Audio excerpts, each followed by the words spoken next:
Crap. I can't get into it now.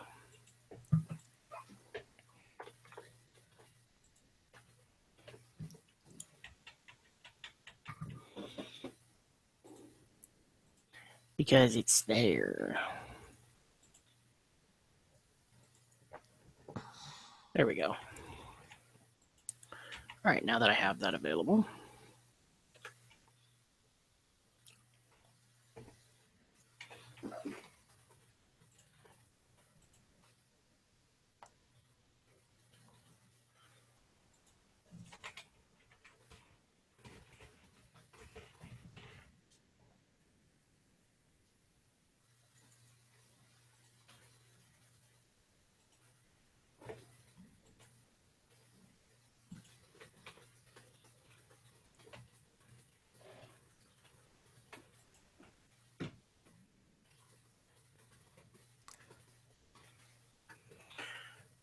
There we go. I did the Twitters. I'm so happy for myself. Welcome, everybody. I hope everybody is having a wonderful evening. And you'll have to forgive me because it's before the podcast, so I might eat a little bit. It's been a while.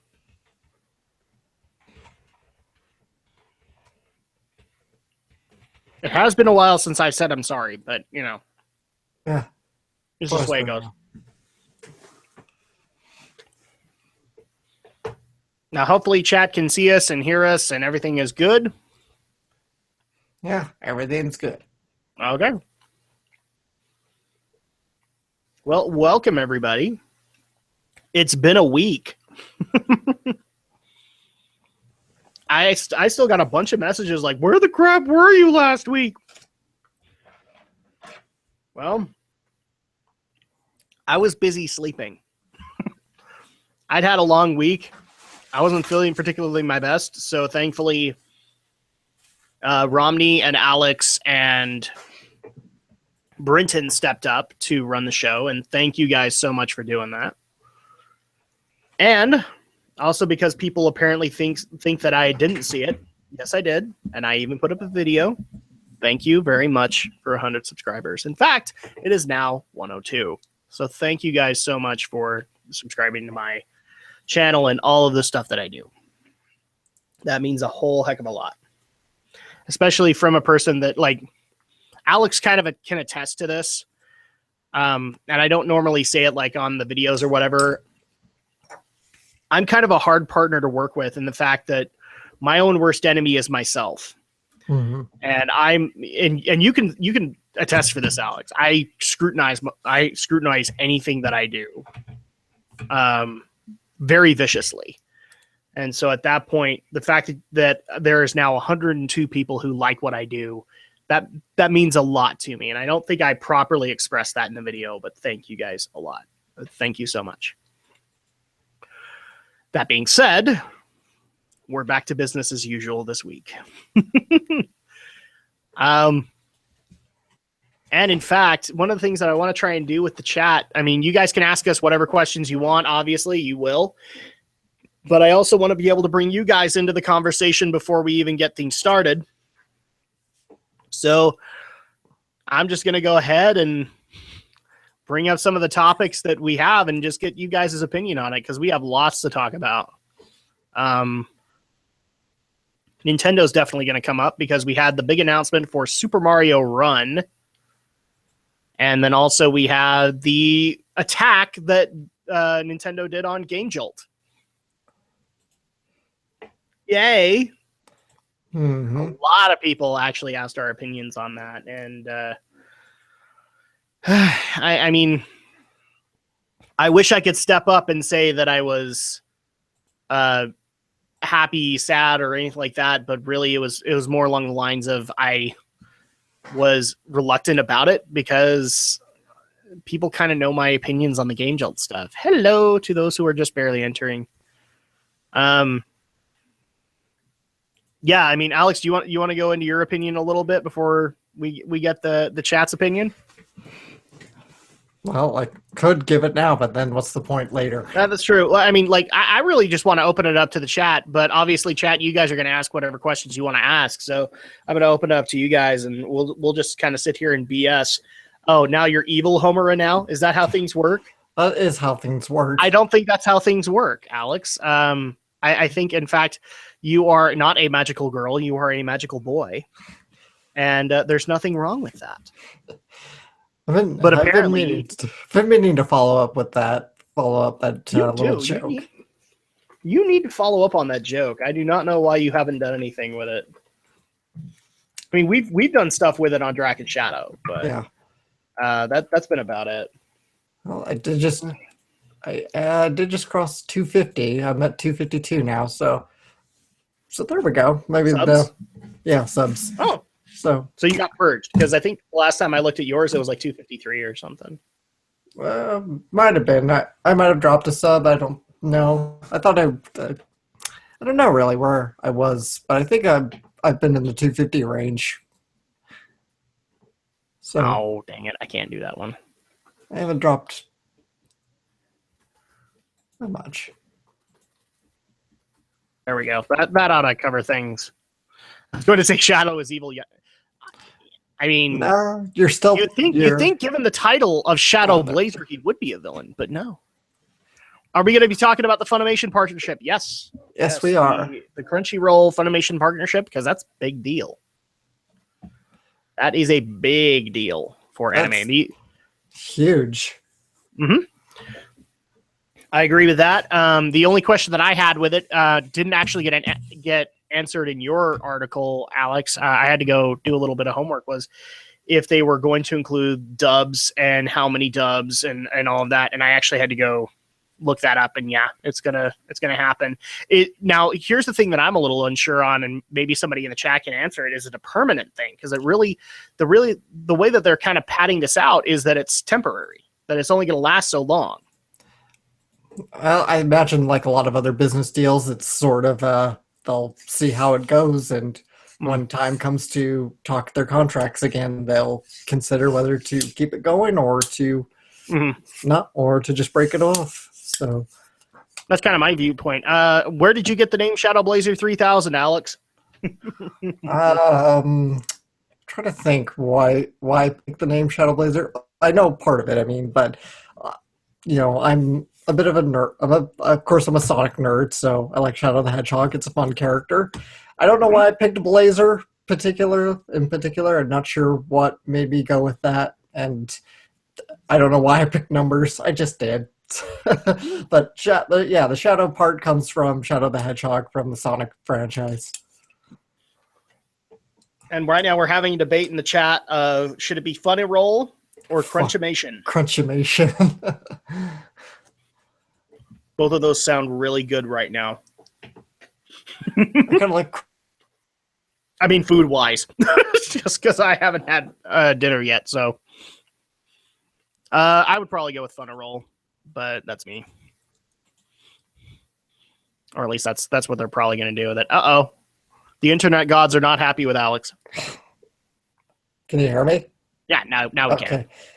Yeah, my connection's been awful lately, and given what's going on with Romney, I wouldn't be surprised if the same is happening to me, that because his provider's throttling him. I'm sure Comcast is throttling us. Possibly. I don't think he's the same provider. I think he is a CenturyLink. He has a different provider, but I wouldn't be surprised if Comcast is doing the same dirty tricks. But I wouldn't be surprised if they're throttling me. Well, I've been getting since I've been playing WoW. I had to deal with DDoS attacks for most of the last 2 weeks. So, I'm sorry, tried to play WoW, not really succeeded. Succeeding. No, dude, I'm getting like people are mad at me in my guild right now because everybody is like capped, and I'm sitting here at 105 because I've had no time to go play. So.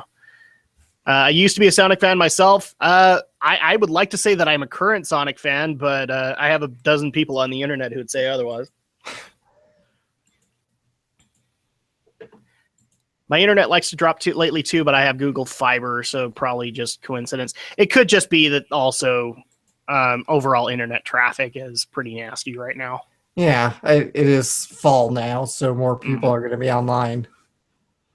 Yeah, because I mean, in the summer, like you do your vacations, you do your camping and all that, and now everybody's coming home and school's starting up, so you already have a bunch of students that are looking to get homework done. So it's just going to throttle everybody. Unfortunately, there's not a whole lot we can do about it. It's just a fact of life. A fact of life. That reminds me, because I decided to look around at some more Tifa videos. Tifa or Tiba, the abridged thing that we did. I decided to Oh, look at, Genshiken? not get well.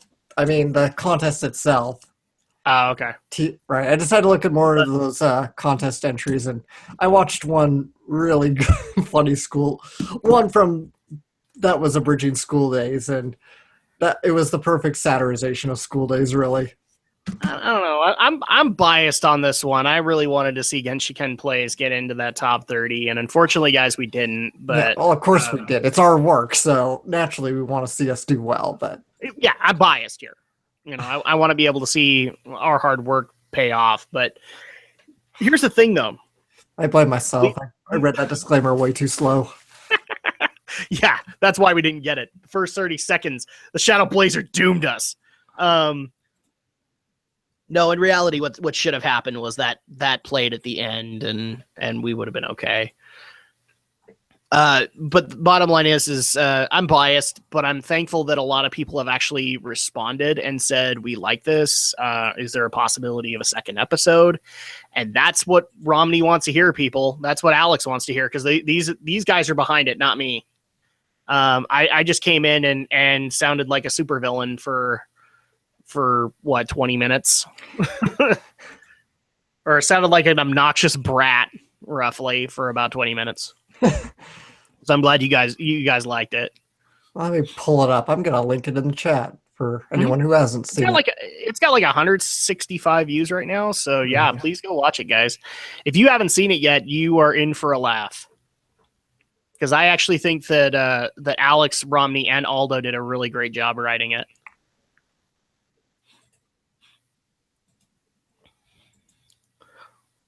So yeah, again, I'm going to open this up to the chat. Chat, you guys. So I guess let's just continue on with it. Crunchyroll, Funimation, are you guys excited? Do you think it's a bad idea that they get together? I think it's going to work out overall for anime. I'm just happy that Crunchyroll is going to have dubs again. Yeah, that'll be the nice thing. Mm-hmm. I don't know necessarily what dubs they're going to bring to it, but I would think that a good portion of their library is going to make it in there. Imagine doing the show back in the day where you had to go to the movie theater to watch TV. Oh, not this again. Are we talking like the 40s? Do I need to be doing like the 30s radio announcer? Dateline! This just in. Your dog plays ping pong. Go get him, fellas. Imagine doing the show back in the day where you had to go to the... like doing Geek News?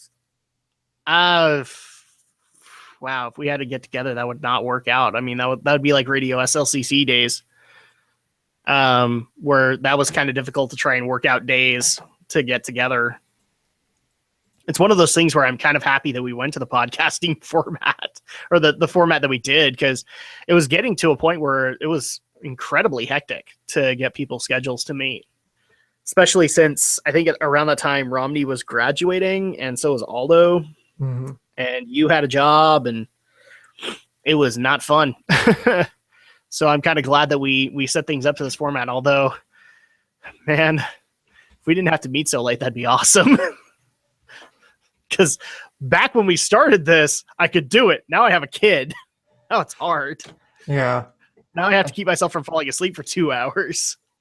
Yeah, and I work consistently morning shifts throughout the week, so I get used to going to bed at like 10, 11 o'clock, and pretty much it doesn't matter. Even on the weekend, I'm just wiped out by 10, even if it's just been a lazy day like today. Yeah, that's the funniest thing is like, my wife has had lots more time in WoW than I have, and it's simply because she can stay up till like 1 or 2 in the morning playing, and I'm sitting there sleeping in bed because by 10 o'clock I'm just done. I'm spent because I've been recording all day. I've been doing this, that, and the other, and all that. Yeah, I have a kid. My daughter Aria, and she's a little over a year old. I'm still in that hesitant phase on whether or not I will ever do any videos involving her. I mean, I technically did, but that video is no longer accessible. And hello, Romney. Hello. It is confirmed. I'm still alive. Yeah, that's usually good to hear. Yes. I mean, yes. could be worse. She could have reanimated as some sort of weird fiend thingy, trying to become the next Sin. That then you have to have a summoner and her guardians kind of like. But then I'd have to have that weird association with the Hymn of the Faith, and yeah, and you would need the Oedipus complex like really badly though. And just for you Final Fantasy fans out there, there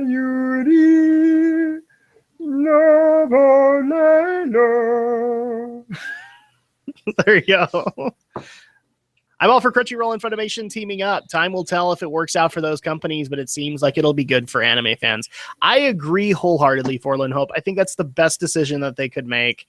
Like I said, the biggest thing that I'm happy about is that I'm finally going to get dubs on Crunchyroll, and I might actually be able to watch some series that I haven't been able to watch in a while. My only hope is that eventually Right Stuff will kick in, and I can watch Gundam on Crunchyroll again. Well, I mean, there's still technically some Gundam series on Crunchyroll, just the new stuff. Yeah, it's Iron-Blooded Orphans, but I remember like YouTube. They also have Unicorn. Like they also have like Gundam like 078, I think. No, it's 0096. It's the new Unicorn series that they have. Because the original one was like a Unicorn OVA, and now they have a series. And so at that point, but I remember when Crunchyroll and I think the YouTube streaming service had all Gundam series on them, and now they don't. I remember when they had Saint Seiya, but now they don't. But that's because Saint Seiya has just been a tough sell in the US. Yeah, it really has. Like it's literally one of those. Yeah, like it's one of those anime that just got popular everywhere else but here, just because it wasn't dubbed at a time where it could have worked. Like it was like if they had it out at the time that Dragon Ball Z was becoming popular, it would have stood a chance. But then they tried to bring it out in the 2000s with that weird opening with Iran, the cover of Iran by Bowling for Soup, which I don't get. David Draymond, I am not sure what you're asking about. Why isn't it accessible or whatever you just said? I'm not sure what you're talking about. I think he's talking about the video with your baby. Oh, why isn't it accessible? Because it was a live stream of the opening ceremony of BlizzCon, and Blizzard took it down. And so I've never, I've talked to them about it, but they just, all of their BlizzCon stuff they want to keep on the channels that they sponsor and represent and all that stuff. So they have no problem when you're doing it live, but eventually if you're going to get views from it, they're not entirely keen on it, especially since it's BlizzCon. A lot of their reveals happen there.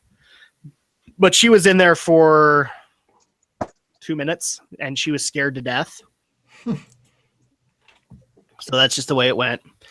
Monica is life. Yes, according to the Shadow Blazer, Monica is life. Monica is love, Monica is life, but Homer is damned. It's damn sexy in that Black Devil dress. Oh my gosh. Oh.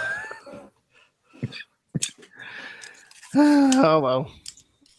See, this is why I keep saying, we make fun of you for loving Laura Bailey. You can make fun of me for loving Christina V all the time. She's the voice of Homer. Huh? Oh, we will. We will. There's a video coming. There's a video coming about it. I've already talked to Blizzard, David, and that's simply they made their opinion very clear, and it's one of those things that I can't really do a whole lot with, but I'm okay with it because they're not impeding any of the other Blizzard content that I do. So I might do a live stream again this year, but it'll only stay available for as long as it is. It's not like they're mad at me. They intentionally tried to shut my channel down or anything like that. They've been very nice about it.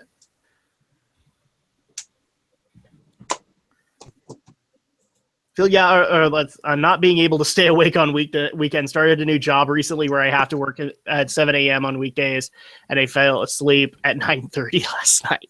Yep, that's what happens. Yep.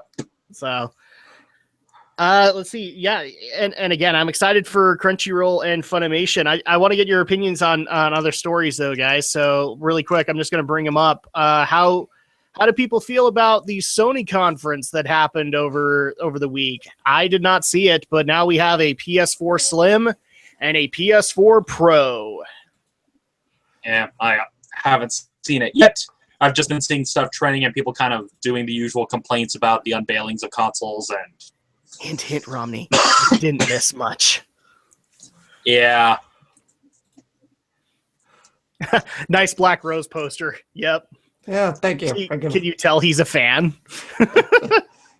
Yeah, I really wish I could say that there was something legit to get from that conference. I'm not going to watch it, and it's simply because I checked out all the information on the PS4 Slim and the PS4 Pro, and it doesn't really look like they had much else to talk about than that. I just don't care. Excuse me. Yeah, exactly. I'm fine with my original PS4. Exactly, because at this point, I had the exact same reaction that I did about Scorpio, is that yes, it can do 4K and that's great for people, but I already have a PS4 and an Xbox One. I'm not going to turn them in to get the Scorpio or the PS4 Pro. I don't see a reason to do that. Yeah, in my case, I would consider getting it mainly because I haven't bought the system yet, and so I figured, okay, well, I'll buy the model that is more beefed up since I haven't bought the system yet. I'm kind of waiting to see if they'll do a bundle for Final Fantasy 15, which I hope they do. Yeah, and you know what? In that case, it makes perfect sense for you. But for the fact that they're going to make people integrate over, that doesn't make a whole lot of sense. Yeah, because in my case, this is specifically why I waited to buy the consoles, because I knew they were going to do this. I mean, it's kind of it's a lot like when you buy the new Street Fighter, but then they come out with Super, Turbo, Ultra, and you're just like, I just bought this. What the hell? Yeah, exactly. But in this case, I mean, that's kind of perfect for you. Like, I could have told you the Slims were going to happen because they happened last generation too. So these new beefed up versions, yeah, those were going to happen as well. I just don't think that they would have been, these superpower machines that were advertising them to be. And really the only feature that I can see that they have, aside from maybe more hard drive space, is that they can run 4K video, and that's great. But it's definitely not a space shuttle. Yeah. Not a space shuttle. I had this talk with Alex, and I'm going to have it here. The NX is not a space shuttle because that's not vague enough. That's not vague enough for Nintendo to be justified at this point, because we know what a space shuttle is. Well, yeah, but the thing is, the point of the hashtag is not, oh, we think it actually is a space shuttle. It's that, well, it may as well be a space shuttle until Nintendo actually says anything. That's the point of it. It's not that we're actually saying it's going to be a space shuttle. It's just that until they say otherwise, it could pretty much be anything, ergo, a space shuttle. Yeah, or a TARDIS. Supposedly we are going to get an announcement, because they're talking about a conference on the 21st, I think, is their conference date for another Nintendo Direct, and it was going to be about the NX. Do I want your gamer tag? You can feel free to leave it to me, David, via private message or whatever, and I will get to it when I can. It looks more like a conversation between two of the users about the PSN gamer tags. What was that? It looked like it would seem to be a conversation between two users in the chat about the gamer tags. I'm just trying to follow the chat as much as I can. You can add Forlorn Hope. She's always up for adding people. I can add you and then do nothing with you because I'm too busy recording stuff. Yeah, or in my case, I could add people but then not be able to do anything because my internet connection is spotty. Because I was trying to do online stuff because I've been playing a lot of Street Fighter and a lot of Final Fight, and the versions I've got on my PS3 are the kinds that you can connect online. And honestly, with Final Fight, it helps when you get another player to jump on to help take down some of the more harder stages. But it's still very much, the connection is very spotty, gets very laggy, and in some cases it won't even connect. Yeah. Actually, the same thing happened for X-Men and Simpsons. That's why I don't do them online anymore, because they kept on lagging the game up. Mm-hmm. And actually, if anyone ever wants Alex, damn hashtag. If anybody wants by the way, if anybody wants a free cameo on Dragon Shadow, all you need to do is add Drac to your PSN and log in when recording. Because that always happens. Yeah. Just ask Storm Shadow. Yeah. The funny thing is he wishes it would end too, because he doesn't want that showing up anymore. Because I've gotten questions on who that is, and he doesn't want me to answer. So yeah. Yeah, I've considered doing kind of some of the streams like that. It's just, if my connection was better, I probably would do fighting game streams. It's just, my connection's really, really spotty, because that's like the only like major competitive game that I play actively. Problem is, I'm not that good. I mean, especially Guilty Gear. You get into Guilty Gear, and you get some people who are just outclass you. With Street Fighter, it's the same thing, except for that one time, and this happened when I played Super Street Fighter 4 on my 3DS online. You always run into the damn Guile spammers who always spam Sonic Boom, and just as you get close, they hit you with a flash kick. And it's all because you can map things to the touchscreen to execute automatically. Is it sad for me to actually say this, but I've played multiplayer Street Fighter 5 a little bit, but I still have not touched the story mode. Well, I don't entirely blame you, because let's face it, even Capcom's not even sure what kind of story they're telling. Because I thought about doing it as like a Drac plays, like one of these weeks, but then crap comes up during the week that I could easily add in right then and there. But thankfully, game release dates are gonna start widening out after Recore, so maybe I can do it then. But yeah, the time to add the story mode would have been at release, and it wasn't there. Yeah, sadly, that's kind of been the direction it goes. Like, oh, multiplayer only should be enough, but, well, I think Capcom Capcom hasn't entirely learned their lesson, because, I mean, you had the various Honest DLC fiasco that killed sales for Street Fighter Cross Tekken, and then you've got all the other crap they've been trying to pull. It's just, I guess, since Capcom's big enough to have it affect them, they've been kind of learning their lesson the hard way. Yep. Yeah, I'm so dumb. And if and when I get a PS4, I'm probably going to wait until they announce like Super Street Fighter 5 or Ultra Street Fighter 5 or Street Fighter 5 Hyper Turbo Championship X-Mark Edition. Street Fighter Electric Boogaloo. Street Fighter Stardate 34527-1. Rounded to the nearest decimal point. I just think it's appropriate because we are going to be talking Star Trek tonight too. So. Well, you will. I won't, because I have nothing to say on it. Well, I could chime in a little bit, but only in terms of the historical stuff, not really as a fan, because I mean, this is more the anniversary thing. Well, yeah, that it is. Well, yeah, because people have tried to get me into Star Trek. It's just been kind of tricky because a lot of the friends that I had in high school who watched it, it was very much the Kirk versus Picard sort of debates I would end up getting roped into, and I'm just like, I don't want to deal with this. And then as soon as I mention anything about Enterprise, that's when I just got the death glares. So at that point, just to bring the chat up to speed, we are going to be discussing, this is going to be more of a discussion than anything else, but a listener brought to our attention that we have officially crossed the 50th anniversary as far as like air date for Star Trek. So at that point, we're going to bring it up, but it's more going to be along the lines of like a homage. So if you guys are Star Trek fans and want to bring up like your best memories, feel free to let us know in the chat, and we will take that on. I have a feeling that's going to be a very short segment because I think I'm the only person that actually that has watched Star Trek, but at least on the panel. Well, I've seen some episodes because my science class back in high school, like we were studying invasive species, the teacher showed us the episode The Trouble with Tribbles. And then there's also been cases where I've had discussions with other people who were fans who were kind of explaining to me kind of the more nuanced stuff. Like a lot of the friends that are Star Trek fans, because there was one person who I was in a screenwriting class with who was writing a Star Trek fan film. And I kind of had to keep asking him questions because they do the thing where we swapped each other's scripts, and I would read through his, he read through mine. And I had to keep kind of asking him stuff like, okay, I'm not as familiar with Star Trek, so I'm not sure what a lot of these are. I mean, the story itself seemed pretty good. It's just the concept trailer was kind of iffy because it was a bunch of high school students playing you had a bunch of high school students who are supposed to be these seasoned Starfleet captains, and I'm just, no.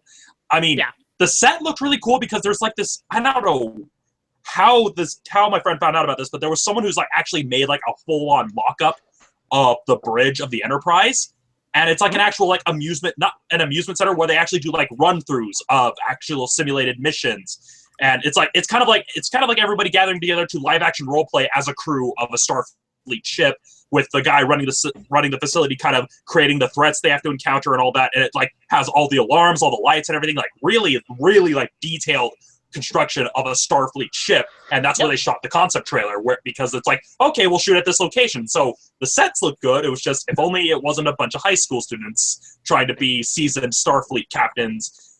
And it was kind of funny because we talked back and forth. They explained, well, the reason why I like Star Trek is because of all this, that, and the other. Talked about like an episode where like Data was on trial and stuff like that. And sure. And so I have been meaning to check it out. It's just very much, well, do I start from the original series? Do I jump into Next Generation? Do I jump into any random series? I'm not sure. I don't know what to tell you, man, because I've tried to do the original series who knows how many times, and I can't do it. Honestly, I grew up with TNG and DS9, so... honestly, you really only need Next Generation. Yeah, you really do. Everything else after that seems to be a big disappointment in one aspect or another to the fan base. I don't know. I'm not saying the show as a whole is a disappointment, but a lot of people have at least one giant gripe with each series after Next Generation, to which Next Generation is generally well accepted beyond to a lot of people. Well, yeah, for the most part, yeah. Yeah, it's just oddly enough, I've seen more episodes of the original series than I have Next Generation. Not by choice. It's that there have been lots of reruns of the original series, so I've seen quite a few episodes. Like I saw Space Seed, seen Trouble with Tribbles. I saw the one where they find that giant cell out in space, and that was just when they did reruns on the network affiliates during one summer in high school. It's like, oh, there's nothing on. Oh, they're showing Star Trek. Okay, I guess I'll watch it. And the first one, the actual first episode of the original series I saw was Space Seed, because I'm just like, oh, it's that Khan character I've heard about. I honestly just can't stand Shatner, then or now. So I don't blame you. Again, I can understand why.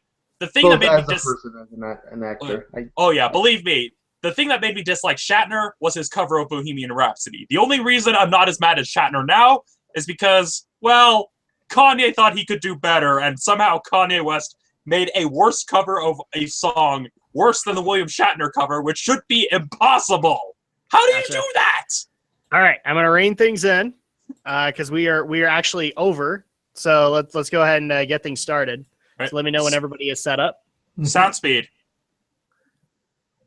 And let's go ahead and set this up in 3. Oh, Aldo, are you still working on it? We need to clap. Oh, I'd never do that. Okay. I've never do that. Yet you turn in an audio file to me. You ask for it. Uh-huh.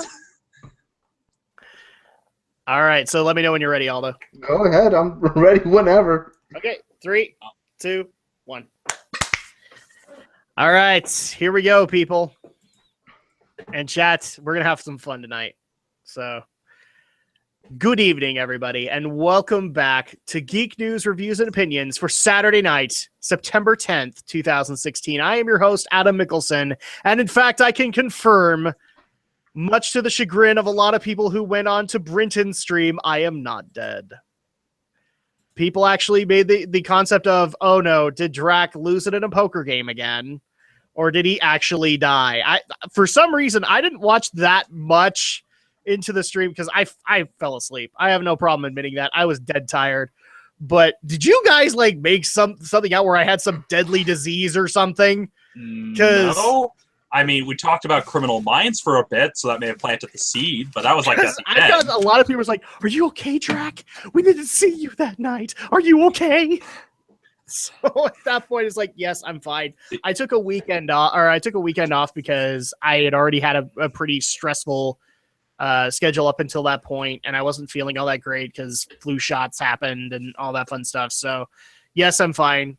I can confirm I am still alive. And I'm being joined by my wonderful panel of fellow geeks, fellow YouTubers, fellow critics, and fellow awesome guys all around. And thank you guys. A special thanks goes out to Romney, Alex, and Brinton for running the show next week, especially since I kind of last week. Unless there's something you're needing to tell us.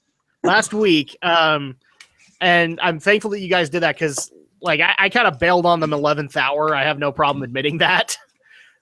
So thankfully they were willing to get things going and run the podcast. So thank you guys for that. And also special thanks out to the Geek News fans, to the Drac fans, to all of them, because I am officially over 100 subscribers. So thank you guys so much.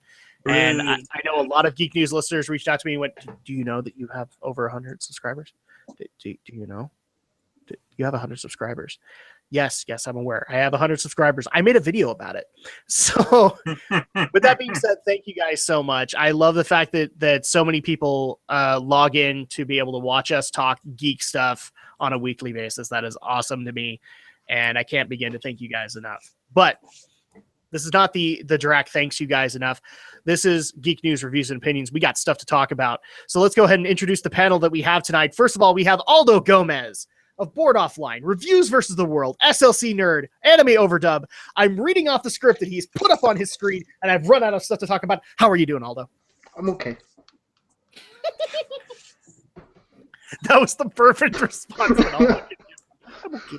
Simple, straight to the point. I'm okay. I've been good. Just tired. I've been working on a lot of stuff. Recently, I redid my entire website. I bought a new domain. I used to be on a .net domain. The .com for my website finally became available, so I jumped on that. $15, best $15 I've spent in a long time. So what you're saying is you need to update your boardoffline.net to boardoffline.com. Not for a few months. Okay. It redirects, so I own the .net and the .com. So very nice. Currently redirects. So now you just need to get the .org, the .gov, the .xxx. I mean, maybe the .xxx, but I don't need .gov. Board Offline After Dark. Wouldn't that be Geek News After Dark? Actually, somebody did make the suggestion that Aldo needs to host Geek News After Dark. Oh, yeah. We're already after dark. Well, yeah, it just the funny thing is, I know that some colleges have been buying the .xxx domains to prevent people from hijacking their college website. I know. The college we went to had to do it because I remember we had somebody did a story on that. Well, our school also. Nobody bothered to make a Google search and name the building after a porn genre. So yeah, oh yes, I remember that. All right, the laughter. Moving forward, Stephen Romney of Studio Ghost, Utah, of Romney's Reviews from the Shelf. How are you doing this fine evening? Well, I'm doing pretty good. I mean, the week's been so far okay. I've been focusing, and for those of you who haven't been following, I was in a traffic accident. I can't disclose any details, but since I haven't been making any videos, I've just been focusing on recovering, getting treatment, as well as trying to basically figure out what to do in regards to the vehicle. And so it's been fun stuff. I can't go into specific details per legal counsel. And so I've just been more or less taking it easy, relaxing, healing, playing a lot of Street Fighter, oddly enough, which, well, if only my internet connection was good, maybe I'll actually do decent in a tournament or something. What would make me laugh is if for some weird fluke you actually got into a bout with Maximilian Dude and therefore you got featured and it's not even your fault and he's just like, wow, this guy's internet is just horrible or something because I'm doing really well. Maximilian only does ranked and he's on PC, so I don't really think. That's true. Yeah, whereas I'm playing on PS3, so if someone is doing a ranked thing on PS3, I don't have the courage to do ranked. Just in case somebody from 2010 wants to challenge Romney. Yeah, I mean, if somebody wants to challenge me to Street Fighter 2 Turbo Remix, or I think that's the only Street Fighter I have, either that or Puzzle Fighter. I've been playing a lot of Puzzle Fighter, but yeah, so far pretty good. Today was kind of busy since it was my younger brother's birthday, so after work there was the whole breakfast meal thingy we do, and a lot that entailed. But so far, so good. Could be better, could be worse, but can't really complain too much, except when you run into the damn Guile spammers. Yes, this is true. And then also we have the Shadow Blazer himself, Alex Short. And thankfully, we are happy to announce that you are still here. I am still here, and I'm gratefully lawsuit-free. Yes, my Yona the Dawn video has been restored to my channel after getting copyright striked and countering that stupid strike that I got. Yep, Marvelous did not feel the need to serve me with a lawsuit, which I kind of doubt they would. But I'm here and I'm safe and I'm out of the shadows yet again to talk to you lovely people. Yes, and now I can actually officially say this because I wasn't here before. The NX is not a space shuttle. That's well, it might as well be. The hashtag. It is until Nintendo says otherwise. So I had to stop myself. I don't think Grandpa, I don't think you understand what a hashtag is. I understand what a hashtag is, but I've been making jokes with Alex all week. Is like, it can't be a space shuttle. That's an actual object that we know what it looks like. That's too vague. Well, We don't know what the NX is. Well, it could be anything. That's the point. Could be. It could be a ditto. That's the joke. See, another hashtag. NX is a ditto. I want that now. I want hashtag NX is a ditto. Internet, go to work. All right, so we have our wonderful panel, and let's go ahead and get into the stories this week because we have lots to talk about, and most of it is tech related because the tech scene has been fairly busy. Setting things up for Tokyo Game Show, I think is coming up in the next week or so. Yes. So we've been having that, and also a bunch of other news. And the first story that we're actually going to start off with was kind of a left hook, at least to me, is that Interplay is selling off 70 of their intellectual properties to other studios who want to work with these. So in particular, some of the titles that are being mentioned that are Interplay owned would be like Earthworm Jim, Free Space, Clay Fighter, Battle Chess, Descent. A lot of these are owned by Interplay and up for grabs. And I haven't heard a whole lot about people actually grabbing these properties as of yet. Kind of like with the, what was it, THQ, when they went under, it took a while for people to acquire their properties. I remember people brought to my attention, oh, Darksiders still doesn't have a person who bought it yet. Darksiders doesn't have anybody. But this is going to be one of those things where it's going to take some time, but 70 titles, dozens of game characters in that. It's kind of amazing that they're getting rid of so much. And so I guess the first question that I would like to ask is to the panel, what do you think of so many intellectual properties? And are there any in particular that you want to see go to a specific studio for what you've seen them make? So like, do you want Earthworm Jim to go to a specific studio like, I don't know, Activision or something like that, where we possibly could get more Earthworm Jim games? Honestly, looking at this, it kind of makes sense why Interplay is doing something like this, because they've been pretty quiet, and honestly, ever since selling Fallout to Bethesda, they've kind of lost what cash cow they could have had. But even that, whether or not it would have be as successful if they held on to it or not is a subject for debate. But I can kind of see why they're selling off these IPs, because they haven't really been making anything. They've more or less just been a licensing company. As for a company that can handle Earthworm Jim, off the top of my head, well, I think Way Forward could probably take a crack at it. But then again, I'm not sure. I'm not just saying Earthworm Jim, like some of the other properties that Interplay owns. Yeah, it's just that's the specific company. That's the only Interplay title that I've actually played that I actually recognize. So it's kind of a case of, okay, I could see a company like maybe Way Forward doing something with it, but even then, that wouldn't really necessarily be buying it per se. They would just be developing it probably for a larger publisher. Yeah. But I definitely would want to see a Way Forward developed take on Earthworm Jim, because I think they would do a pretty good job. Plus, the whipping worm body is pretty similar to Shantae's hair whip. It would just be for a different purpose. So, but that would be a company I would want to see work with Earthworm Jim. As for some of the other Interplay titles, I'm not as familiar with the company beyond Earthworm Jim and Fallout, unfortunately. So. Yeah, I know that they were a popular company back in the 90s, but they've since kind of downgraded from that. I don't even know the full extent of all of the intellectual properties they own, but I know that they have quite a bit that a lot of people would like to see done with in some form. I mean, for crying out loud, the story that we're actually that we're researching this from, there is a Kickstarter for a Free Space Tactics board game that is up that is up there right now. So Free Space, that's another property from Interplay. And there's also Clay Fighter, which I'm not sure how much of a demand there would be for a game like Clay Fighter, given that. Well, yeah, because I mean, you may get some of the nostalgia, but this is. Yeah. I mean, you wouldn't have the same effect as, say, Mortal Kombat 2009 did, where it was like, okay, back to basics. We're starting from the beginning of the story and just carry that nostalgia. Because I don't think even the original Clay Fighter was that popular back when it came out. I think Clay Fighter would work if it was bought by who are the guys that are making Killer Instinct? Rare? Iron Galaxy? Or yeah, are you talking Double Helix? Double Helix. If it got picked up by them and they started including characters from Clay Fighters in the new Killer Instinct games, I think that'd be the best way to bring them back. I don't think, like Romney, I agree. I don't think as a standalone franchise they would do well anymore. Because it doesn't carry that whole shock or that surprise, value anymore. Exactly. Yes.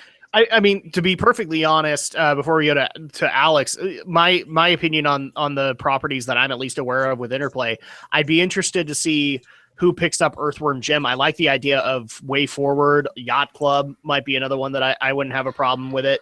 I would really like Retro Studios to pick up Earthworm Jim. Retro Studios, actually, that I like that one too, or Platonic, just to see what they would do with it. The other one that interested me was Descent. It's been a long time since I played a Descent game, and I would love to see that return. I just can't think of a studio off the top of my head that should do Descent, because I know a lot of people would probably point out send that over to AAA's like EA and Activision, and I don't know necessarily if I want to have them handle Descent, but I would be interested in that one. Alex, are there any properties from Interplay that you specifically would be interested in seeing brought back, and by which studio? Well, I haven't really played much of any of their body of work. I played Clay Fighter, so I remember that. So, but you guys got a point. It probably doesn't have a lot of staying power on its own, so that'd be something you'd have to kind of find a more gimmicky way, I guess, of reintroducing that to the public to get that to attention. But if somebody like, say, Way Forward did end up making an Earthworm Jim game, I'd probably pick that up and try it out for myself. No, I agree. I think Earthworm Jim is probably the most likely to be, like, it's the most popular one that's being brought up here. Because I mean, Battle Chess has been there for a while, but I don't think anybody's really looking to remake that. But Earthworm Jim, Clay Fighter, I think has got a chance, and Descent has got a chance. But I'm actually trying to bring up like a full-on list of the intellectual properties that Interplay owns. And I'm not actually able to find it. And already we have a couple of people going, I kind of like Battle Chess. A lot of these are old properties. So in a lot of cases, a lot of them have that potential to be awesome, but they could easily swing the other way. And I kind of agree. They need to be put in the right hands if you're going to do it properly. Like, for example, Aldo said putting Double Helix in charge of Clay Fighter. That'd probably be the best way to get that done. Geez, if I could actually bring up a full-on list of IPs. I tried to look at the list of games they worked on. A lot of the games Interplay has worked on has been licensed stuff, like for Star Wars or Star Trek or Dungeons and Dragons. Basically, licensed IP that they don't really directly control. So I couldn't even find the full list of intellectual property they had for sale. They have some of the rights to Fallout, but Fallout's already there. Baldur's Gate, I've heard tell of a remake coming out pretty soon for Baldur's Gate. That might be interesting. Yeah, there's been like a comic series that includes characters from Baldur's Gate that's been getting some popularity. It was kind of a tie-in that they brought characters from Baldur's Gate into Curse of Strahd, for lack of a better explanation. I'm so far behind, I need to get caught up on that.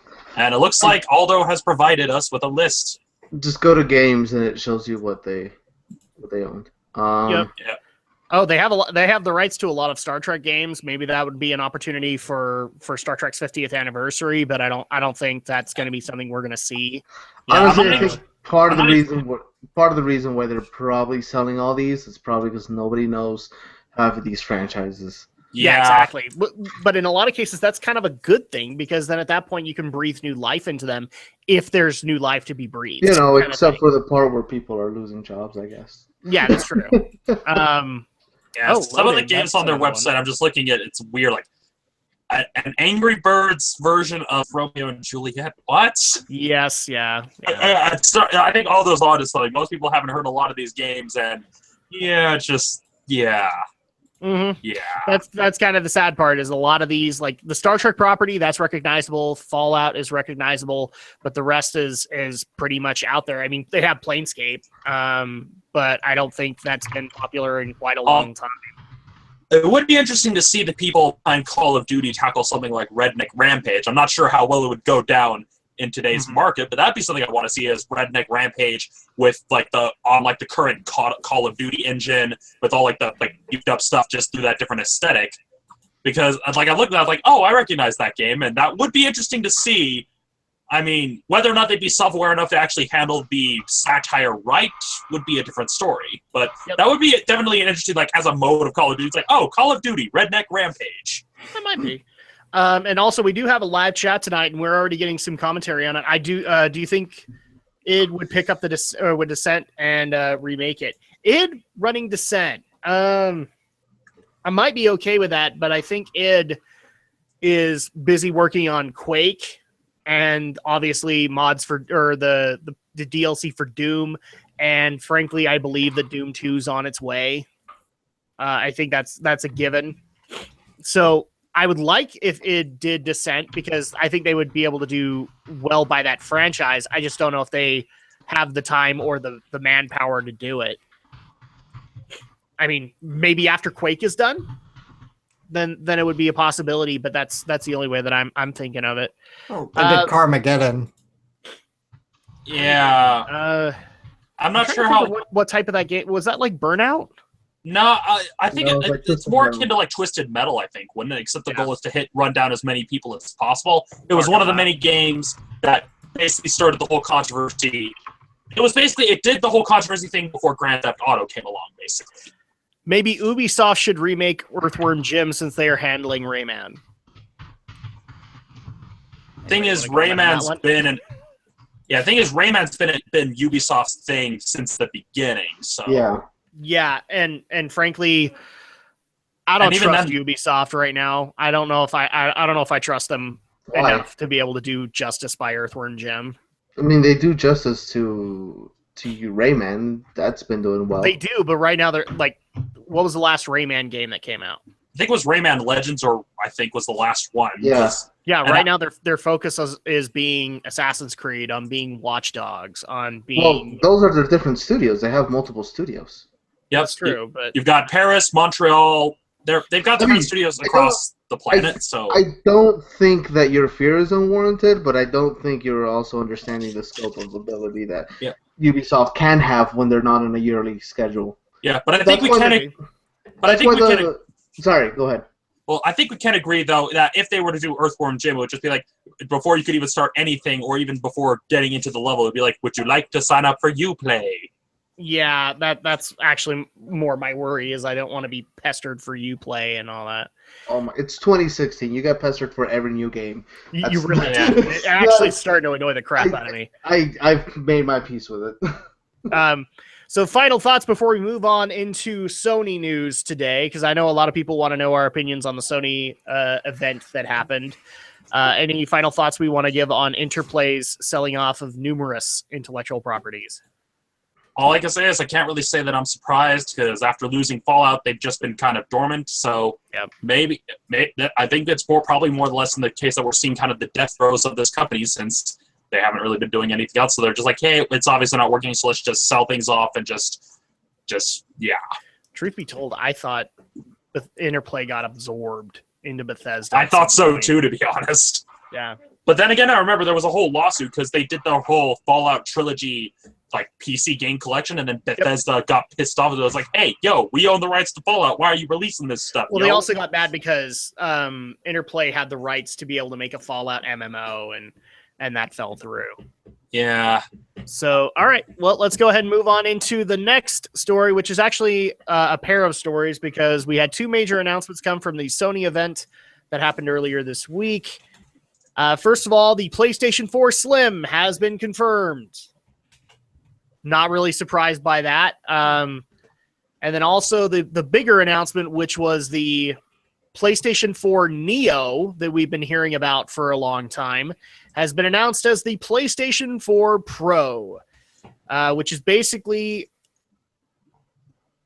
Aldo can correct me on this, but the way that I understand everything that I read on the matter and from what I saw at that conference, Scorpio and Pro are pretty much the same damn thing.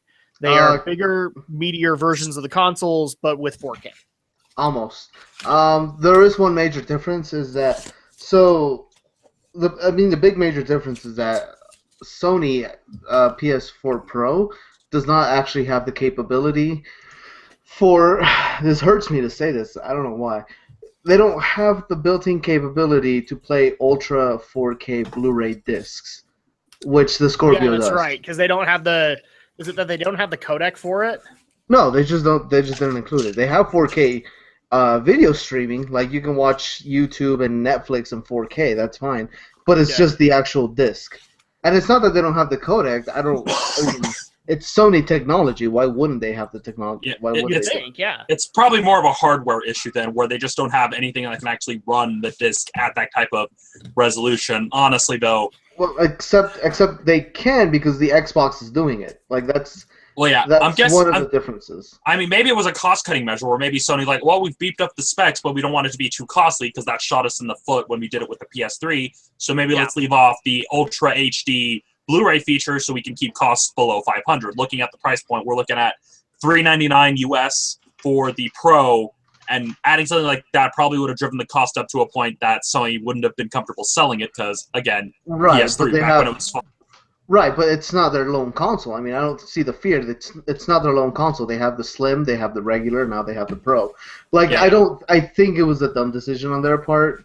But apart. Then again, it really depends on how propagated a lot of the Ultra HD Blu-rays are. Because with Ultra HD Blu-rays, we're still kind of in the early adoption phase. It hasn't really hit that critical mass that the regular Blu-rays have hit already. And so it'll probably be a while before we see really more and more people like using it. It just means that instead of a Blu-ray DVD combo pack, we'll probably have 3 discs now that'll cost like $60 to buy a new movie. Which means you can watch the extended cut of Batman v Superman with the Super Schlong in Ultra 4K HD in the future. Yeah. So, I mean, here's the thing. The live chat that we have here is expecting rants, especially from me. But, I mean, honestly, my opinion of it was I really didn't see a whole lot of difference between the Scorpio announcement and PS4 Pro.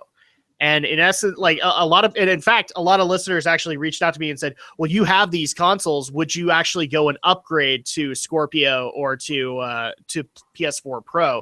And I can honestly tell you, no, I don't see a reason to upgrade to them. Especially since I already have the console. It's not like they're bringing anything, at least for me, they're not bringing anything new into the mix. I'm not looking to stream in 4K or to do Let's Plays in 4K anytime soon. Yeah, no, it's not streaming out. It's streaming in.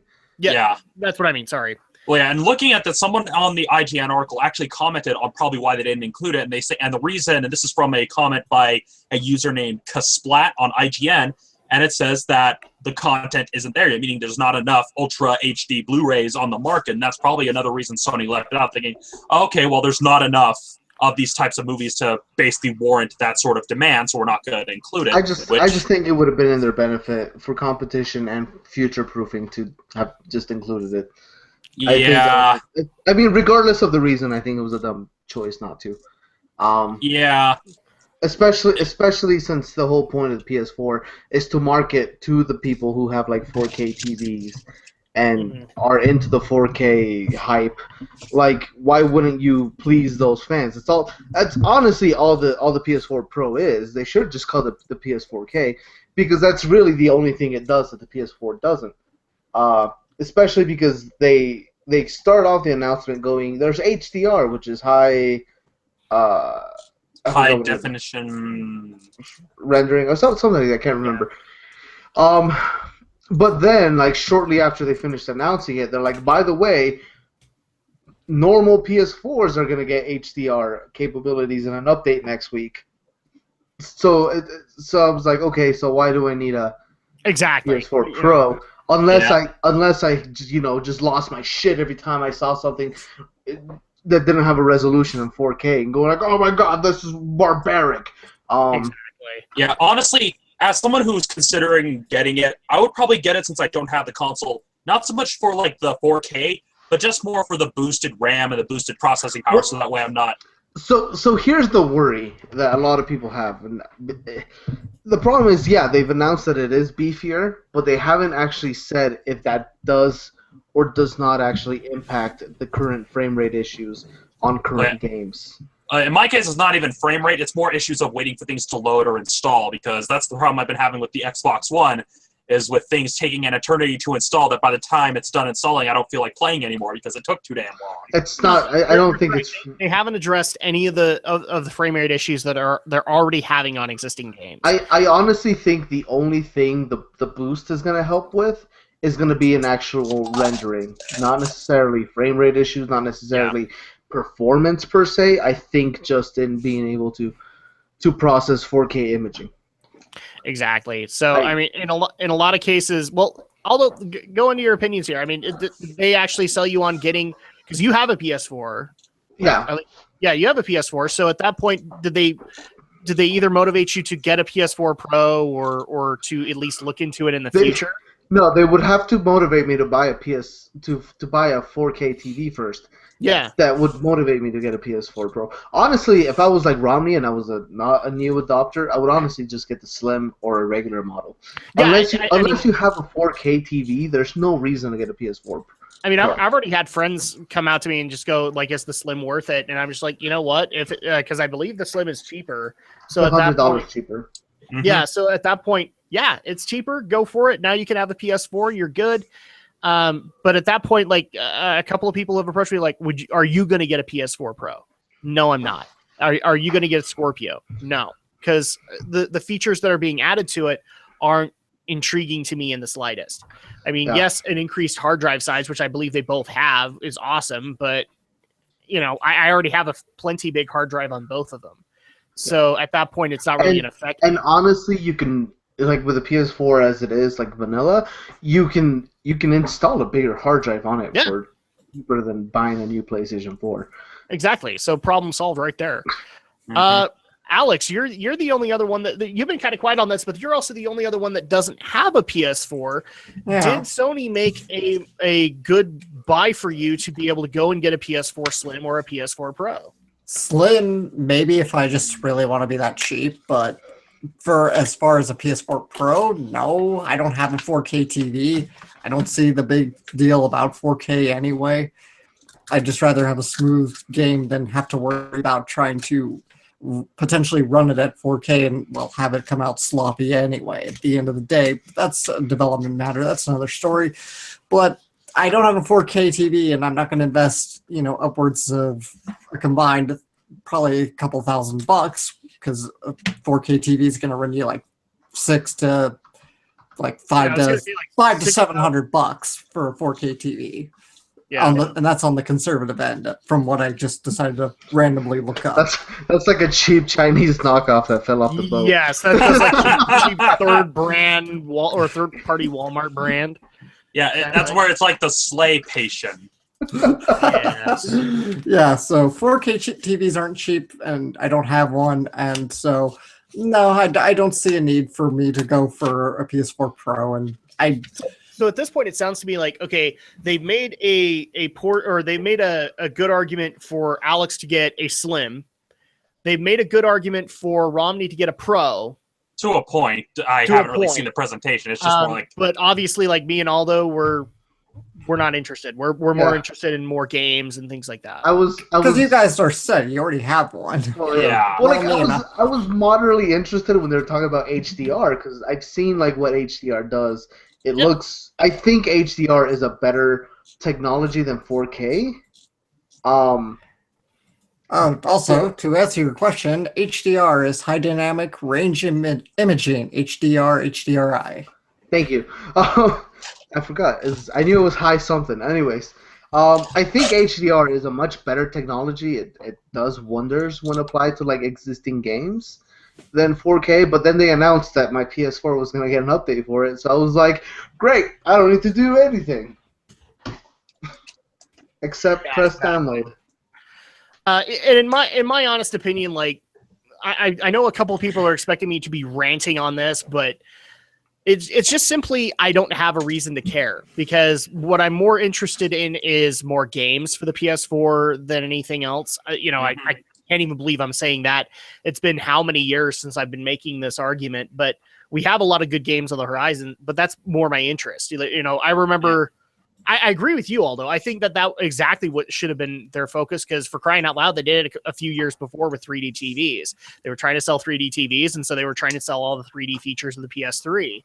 And So- there's about 24 games on the PS3 that have 3D, and that's Yeah. out of a library of like 500 games. It's Yeah. And And on top of that, like we haven't even talked about the other peripherals that got announced there. There's an improved PS4 camera, there's an improved PS4 headset, and things like. And I'm not interested in any of it.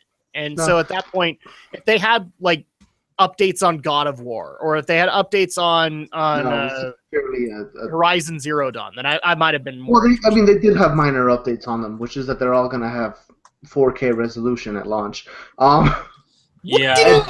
And you know what? Honestly, as much as I go like, oh sorry, my Cortana on my computer thinks I said Cortana. Oh shit. Anyways,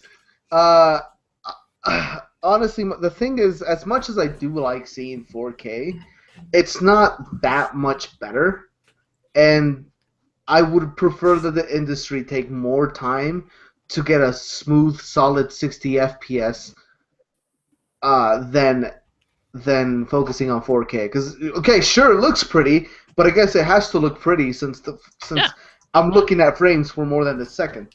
And I think the best example of that sort of thing is, well, Final Fantasy 14.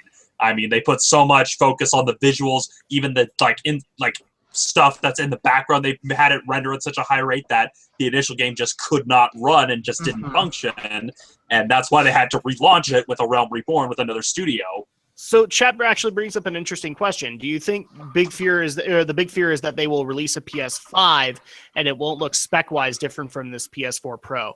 I honestly think if there's going to be a PS5, which I honestly am debating whether or not there will be, I honestly don't. I think there will be other things debated when it comes to the PS5. Because there will be, I'm pretty sure somewhere deep in some hole in Sony, they are working on what's going to be an improvement to the PS5 compared to the PS4, because they've got to do that. The company has to be looking forward in that regard.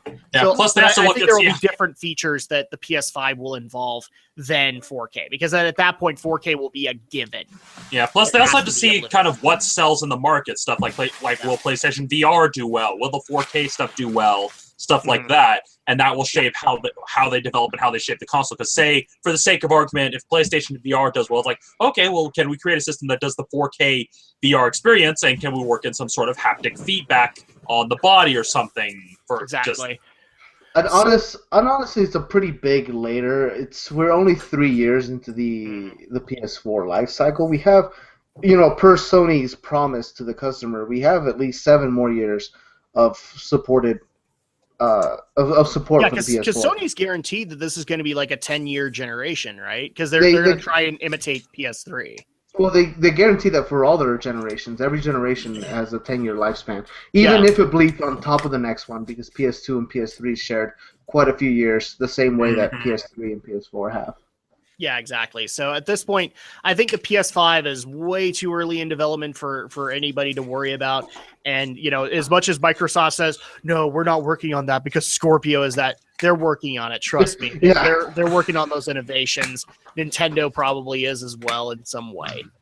So Nintendo's just like, we gotta have a plan B in case the spaceship doesn't. We actually need to NX a space shuttle. Damn it, we didn't think this through. Or alternate, just like, oh crap, who let it leak? We need to revamp everything. Somebody found out it's a space shuttle. We need to scrap everything and start over. You know what's gonna happen with this damn hashtag, right? The console itself will be retooled. There will be a special edition version of the console that is space shuttle shaped. I honestly hope it's just Olimar spaceship. Like they're just trying to make that a real thing. It's official. Nintendo teams up with Japan Space Agency. Exactly. Yeah, or alternately, it could just be a Blue Falcon. Oh yeah, there you go too. No, that would. So that final would thoughts on Sony, because we're already talking Nintendo. So I'm feeling the need to move on into Nintendo.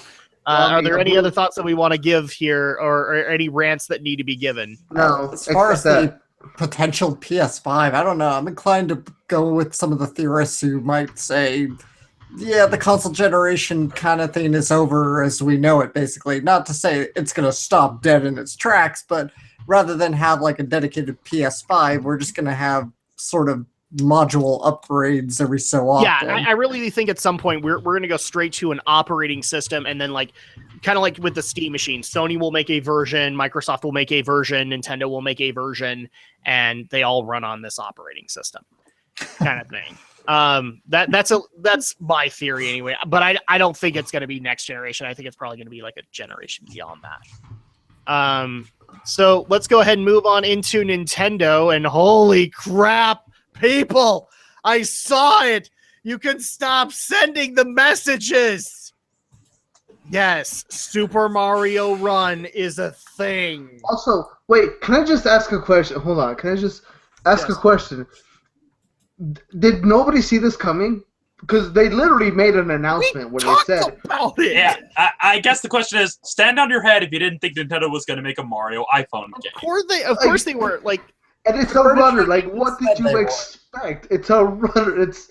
Well, I remember way back when we were talking. Okay, if they do get into the mobile market, yes, they're probably going to bring in their own IPs, and we had the debate of would it be retro titles or would it be brand new titles? And I think although you kind of leaned on brand new titles, they wouldn't just bring over their old stuff. They just work on something new. No, I said they would bring their old titles. Okay, I said I think I said that they would rely on brand recognition for their old titles. The only question that I have here is actually a listener reached out and said, "This, and I'm not kidding. This is the quote. This just in: Super Mario is now Flappy Bird. Can somebody please explain that to me? I never played Flappy Bird. I don't see the. I've seen gameplay of it, but I don't see the characterization here. It's just trolling. Yeah. Okay.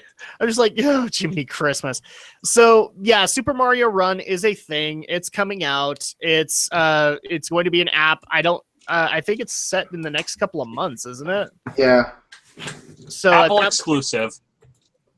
What was that?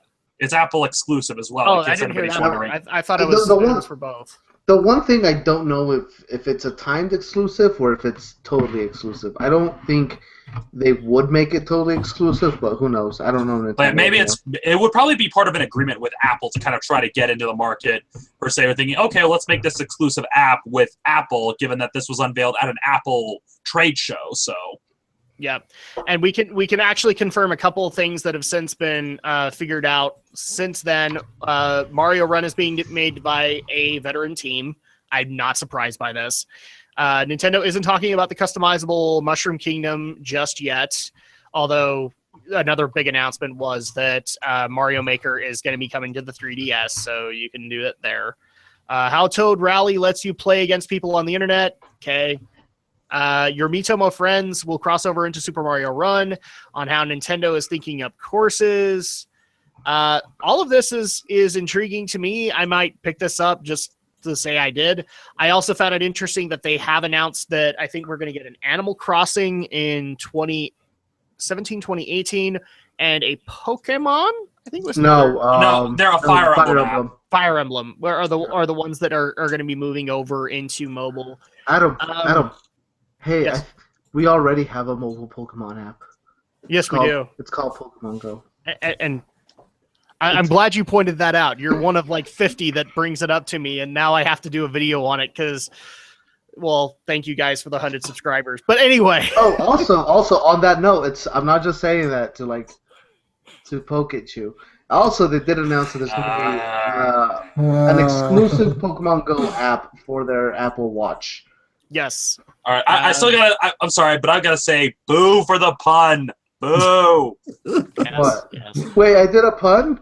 Yeah, you did. You said I don't mean to poke at you, and I'm just like, boo. Oh, Boo. Oh, dude, that's so next level. I didn't even notice it. Ah. So, wow. Did Aldo just have a Drac moment? Woo!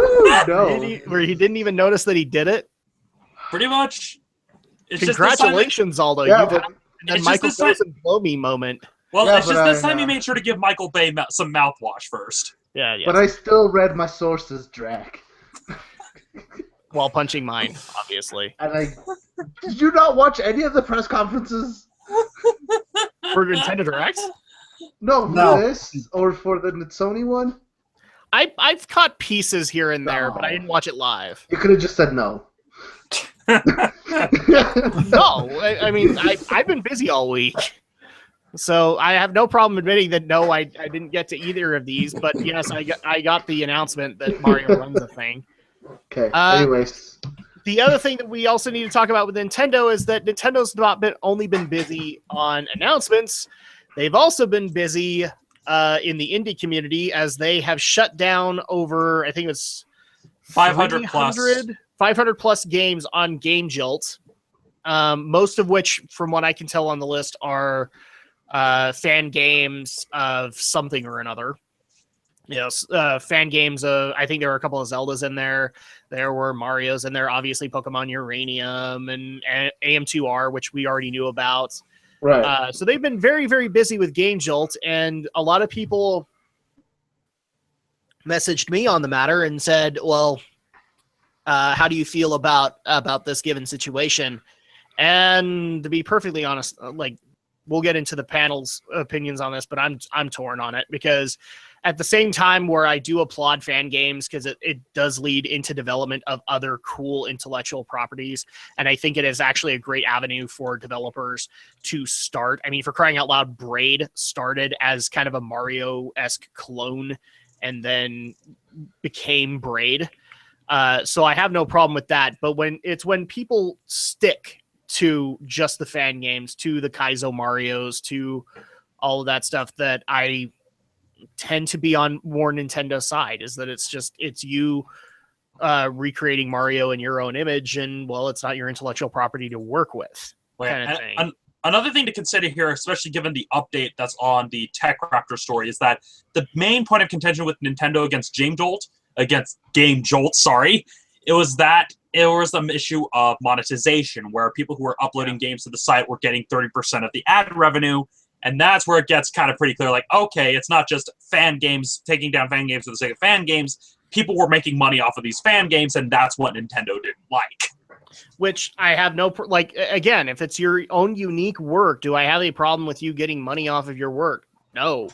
But the fact that you're creating something that was based on an original intellectual property, yeah, Nintendo has a right to step in and say you can't make money on that property, kind of thing. So that's where I'm torn on the matter, is that Nintendo is in the right. Is Nintendo being a jerk about it? Of course. Nintendo's not in this case.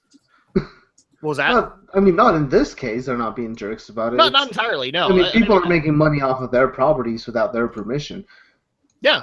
They're totally in the right for what they're doing. I think yes, there were a little bit of jerks when it came to Uranium and to AM2R. Sure, that's Samus thing. But I think in this case, if anything, Game Jolt has some, they got some experimento though. They do. For crying out loud, like, we've been talking about AM2R and Pokemon Uranium for probably about a month now, I would say. And I've even admitted, like, when me and Alex got around to playing Metroid 2, I would love to be able to do that on AM2R because it's built in the Metroid Zero mission engine, which I love. But at the same time, it is not an official Nintendo thing. So I have to acknowledge that would be in the wrong. And at that point, if they got money off of that when Metroid isn't their intellectual property, I have some issues with that. Especially since I've already had to deal with a couple of people trying to take my or what you could technically call my intellectual property and repurpose it on their own site. I didn't like it when they did that. I told you I'm sorry about those remixes. And then Michael Bay goes and blows me. Listen, if you don't like the Drag Greatest Hits Dub Wub album #2, it's fine. Dude, I want it. I want my own personal copy of it. Yeah, it's just we're still waiting on the Dub Wub album #3. It's just, I know what you're trying to do. You're trying to pull a Valve here, but the people want it. People want it. Well, but if we're pulling a Valve, then we can't count to 3. My mixtape is lit, yo. So, yeah, I think pretty much our thoughts are clear on it. Alex, you've been kind of quiet on both Mario Run as well as the Game Jolt stuff. Well, So. I don't have much to say on Mario Run. It's a mobile game. It's on Apple. I don't ever intend to get an iPhone ever. So, good boy. Unfortunately, I feel bad for Game Jolts a little bit. Clearly, I think fan games are such a weird gray area. And actually, Game Theorist did just a video on this matter, but you can go watch that on your own. And when you start making money off of it, then that's, I think, when you start to really cross the line. When you just do it as a passion project out of the work of your own basement and you just put it out there for people to see, I generally don't have a problem with it. Again, fan games are fan games and official products are official products, but I've never seen fan games negatively adversely affect the market's value of any of these. It's just unfortunately because it's the way the IP system here in America works. If you don't, as far as trademark law goes anyway, if you don't protect your trademark, then you can potentially lose it. That's a problem with the law. That's not a problem with Nintendo. And it's not just Nintendo that's been doing this. Everybody who comments and says, big bad Nintendo stomping on the little guy again. We've talked about Konami doing this recently, and Capcom has done it, and Square has done it in the past. Everybody will do this at some point. So all we can say, it sucks, but yeah, and I think there's a big difference to consider here because you have Nintendo, which is a first-party company. They make their own consoles, make their own games. Naturally, they want to protect stuff. On the other end of the spectrum, you have companies like Sega and Capcom who are a bit more open to it because they're third-party and because they're on every system. I mean, Sega brought in fan game producers for Sonic Mania. Capcom is officially distributing the fan game Street Fighter Cross Mega Man. So it's definitely another thing to consider is that when you have a company that makes their own consoles and wants their IP to only be on their consoles, naturally it makes sense that they want to make sure that you don't have a bunch of yahoos making it on the internet and making money off of their intellectual property.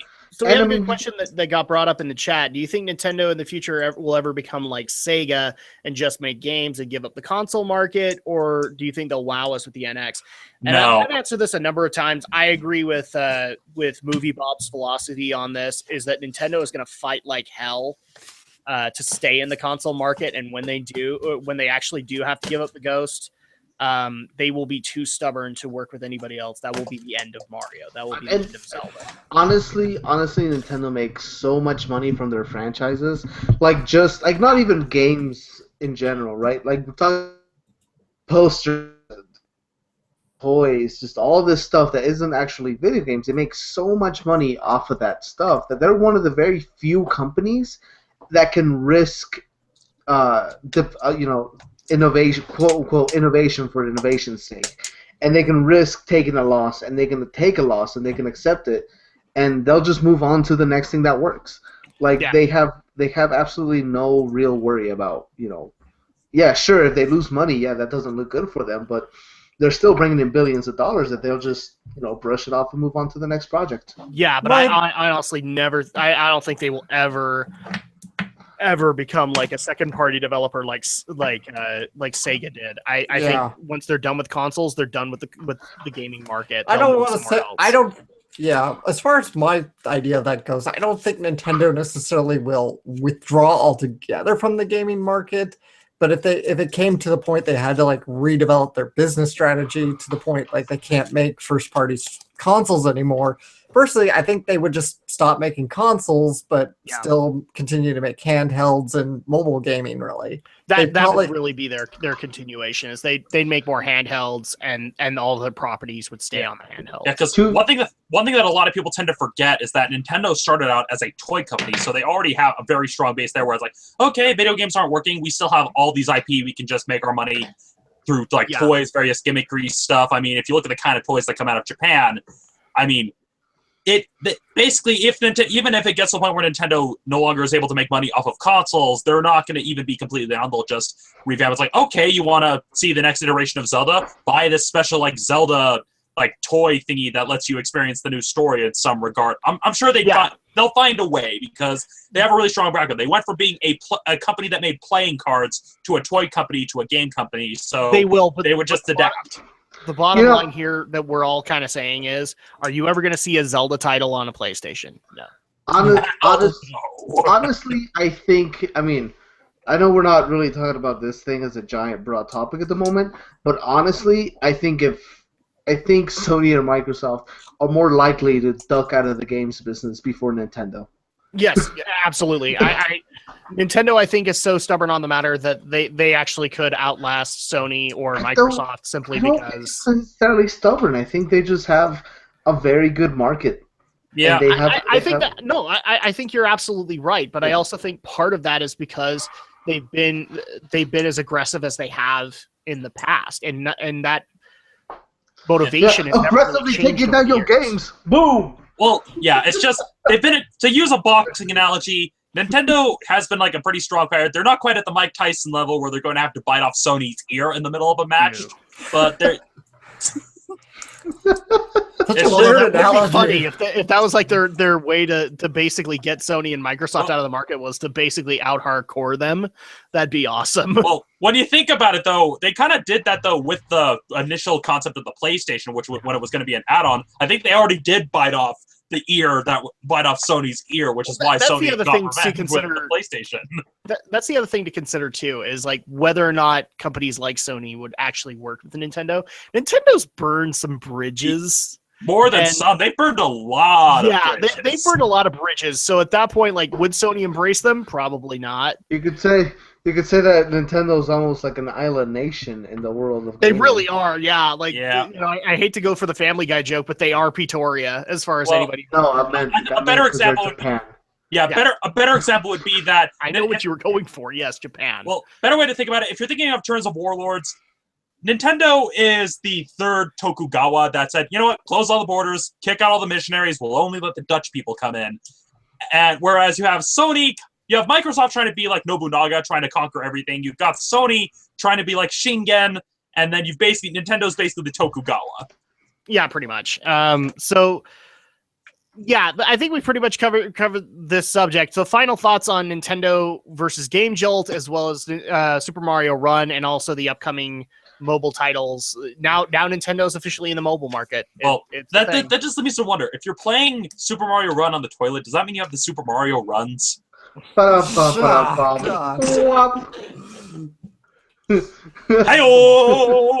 am sending that text to my older brother right now.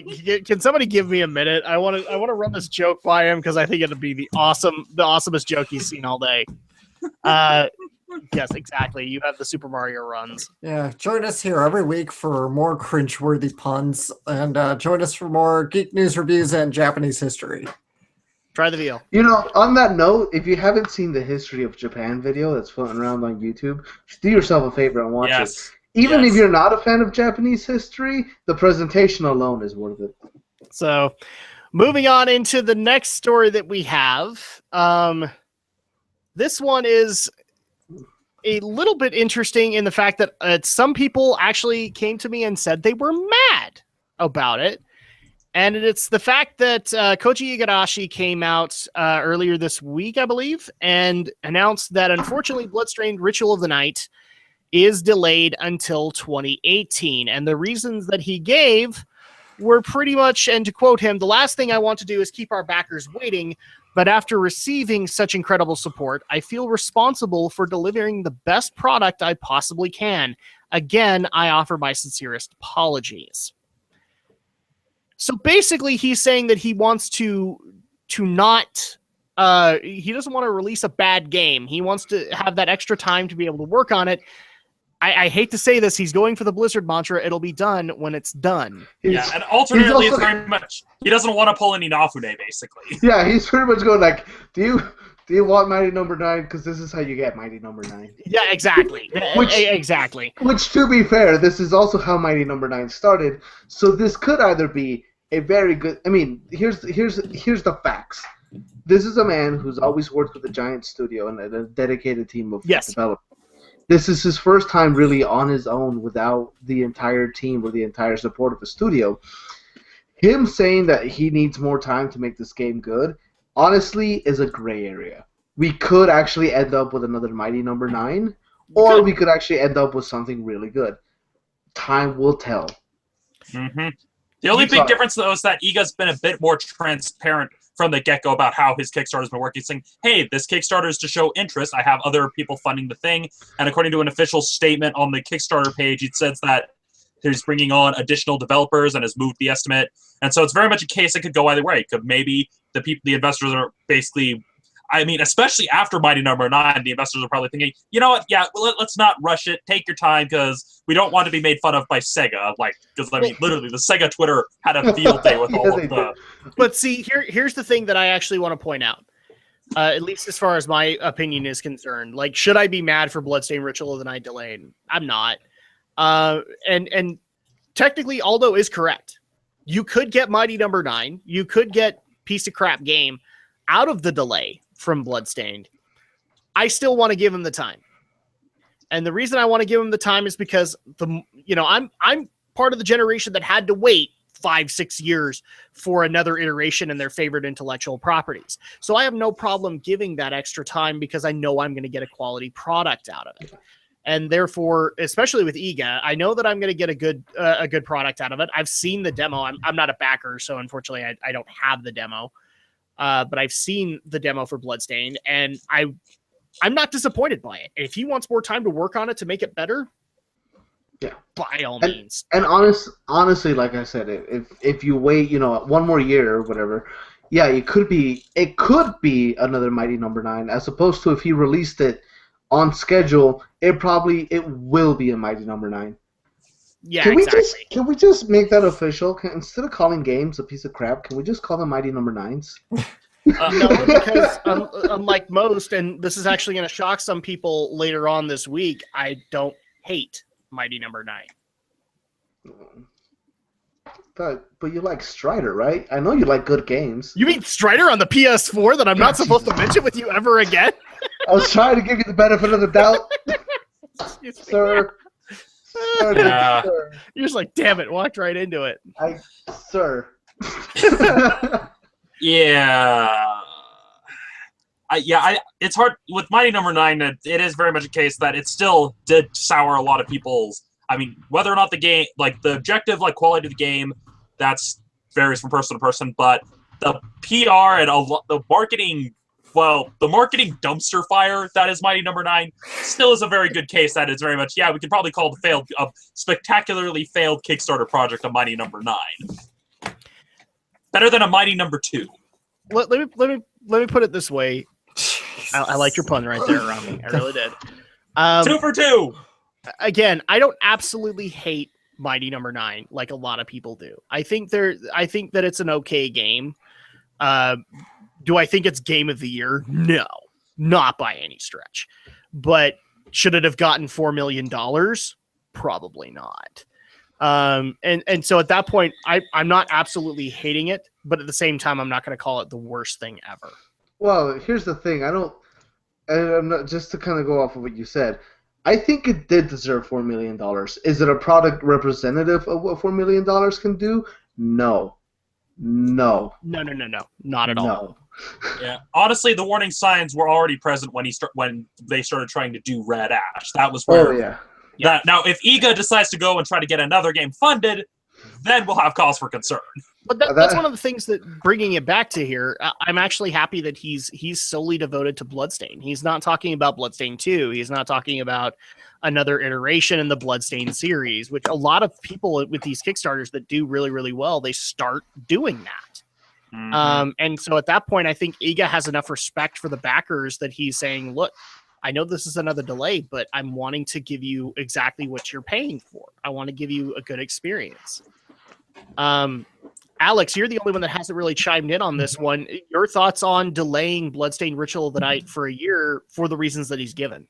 I get people are a little skittish after what happened with Mighty Number 9, considering this is a Kickstarter project, but look, people, you gotta understand, this is a reality of the business. Shit's gonna get delayed. Whether it's a AAA game or whether this is a small indie game by a handful of people, this is gonna happen at some point, and if you want a good product, sometimes you gotta wait a little bit.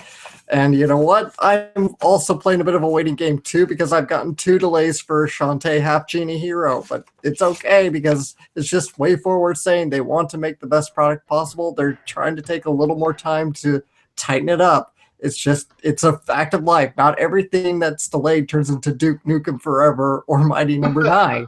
And speaking of Yeah, Duke Nukem, we actually got another announcement for that too. Oh, Well, yeah. jeez. But yeah, maybe there's a good point to kind of add on that, because there's a saying a lot of freelance artists like to use, where you basically got a triangle. You basically, on one corner you have fast, on another corner you have good, and on another corner you have cheap. And they basically say, okay, here's the triangle. Pick two. Yep. So I need somebody to take over really quick because I'm already hearing my baby girl crying. So let's go to the chat a little bit, but also kind of get into you guys' opinions for Bloodstained Ritual of the Night. There are no yeah. opinions on it.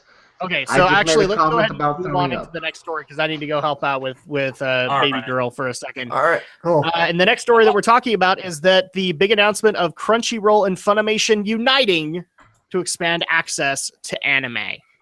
So at that point, I'm going to let you guys go ahead and discuss this while I go and take care of things. So be right back. Okay. All right, I'll go ahead and take point on this to kind of explain what's going on. I mean, if you're subscribed either Funimation now or to Crunchyroll, you probably got this in an email, or you may have been seeing it trending in various social media. But basically, and this is from their official press release that we're going off of, Crunchyroll and Funimation, the two leading global providers of anime, have announced a partnership to improve fan experience and grow the current reach of anime by sharing titles across streaming, home video, and electronic sell-through methods. Through this agreement, Crunchyroll will continue creating the best subtitle streaming experience for fans, while Funimation will focus on delivering the best English language dub, in quotes, broadcast dub streaming. This collaboration will enable fans to enjoy more anime in more ways than ever before. So what this basically means is that they're partnering together to basically share certain franchises and kind of work out the various licensing agreements regarding certain anime. And from my understanding, what this looks like is that Crunchyroll is going to focus on simulcasts and subtitles and subtitled releases, whereas Funimation is going to focus on their simul dub and the broadcast dub and basically dubbed versions of the anime that are releasing. They're just now sharing the pool and home releases as well. So Crunchyroll's going to keep doing their thing where they're going to license stuff here in the U.S. They're going to be doing the simul dubs. They're going to be doing the subtitles and all that stuff. And every once in a while, they license. I guess they buy the rights or the licenses to publish stuff here in the U.S. But with the new agreement with Funimation, when they get onto those licenses, they can actually pull from Funimation's resources, get them to do the English dub, and have them do the distribution here in the U.S. Yes. While still retaining the rights. And we could possibly get maybe more Blu-rays in the future. We can get more Blu-rays. I think we're going to get a lot more people are going to get mad at me for saying this, but quality dubs out of it, because I do like Funimation's crew when they do anime dubs. So yeah, but I get tired of hearing the same 7 people over and over again. Oh, sure. You can only hear Vic Mignogna for so long. But if they're successful enough, then maybe they can expand that stage. So maybe they can bring Laura Bailey out of video games. Maybe they can bring Steve Bloom out of video games. I'm sorry, but that's such a pet peeve of mine when people say, I'm tired of hearing the same voices. Okay, that's like saying I'm tired of seeing Tom Hanks in every other movie. It's going to happen. Actors get reused. I'm sorry. Alex, I am tired of seeing Tom Hanks in every Oscar-winning movie. Well, the thing is, the big difference is that at least Tom Hanks can actually make himself look like a different character. He can actually disappear into his role. But honestly, ever since he played Ed, Vic Mignogna has basically been sticking with the Ed voice for every single role. And I know he's capable of other voices. He's capable of other voices, but he's been doing more. He's been doing the Ed voice too much. That's my in Vic's problem defense. with Vic. In Vic's defense, I actually did like his performance in Kenichi the Mightiest Disciple, where he took the Ed voice and made it sound pervy. And also, to be fair, I don't think it's necessarily his choice. I think he goes into the studio and he's like, "Can I be Brawly again?" And they're like, "We hired you for Ed." Like, exactly. That's the other problem too, is that they want that particular voice. Although one thing I am kind of excited for, if and when they dub the Ace Attorney anime, will be hearing him dub Gaspin Pain, because, well, that's at least been a performance I've been finding enjoyable. Yeah, he has to, because he's the voice of both the Payne brothers in the dubbed versions of Spirit of Justice and Dual Destinies. So that'll be something I'll be looking forward to if and when the anime comes out. But then again, it'll be like, do I really want to pay for a dub of an anime that's retelling the first 3 games, though? Not very I don't good. care. Me and Alex actually got into this argument with the Ace Attorney anime. As like, he didn't like it, but I was like, you know what? I've seen these cases so many times. I don't care that I'm seeing it in a different format. I'm okay with it.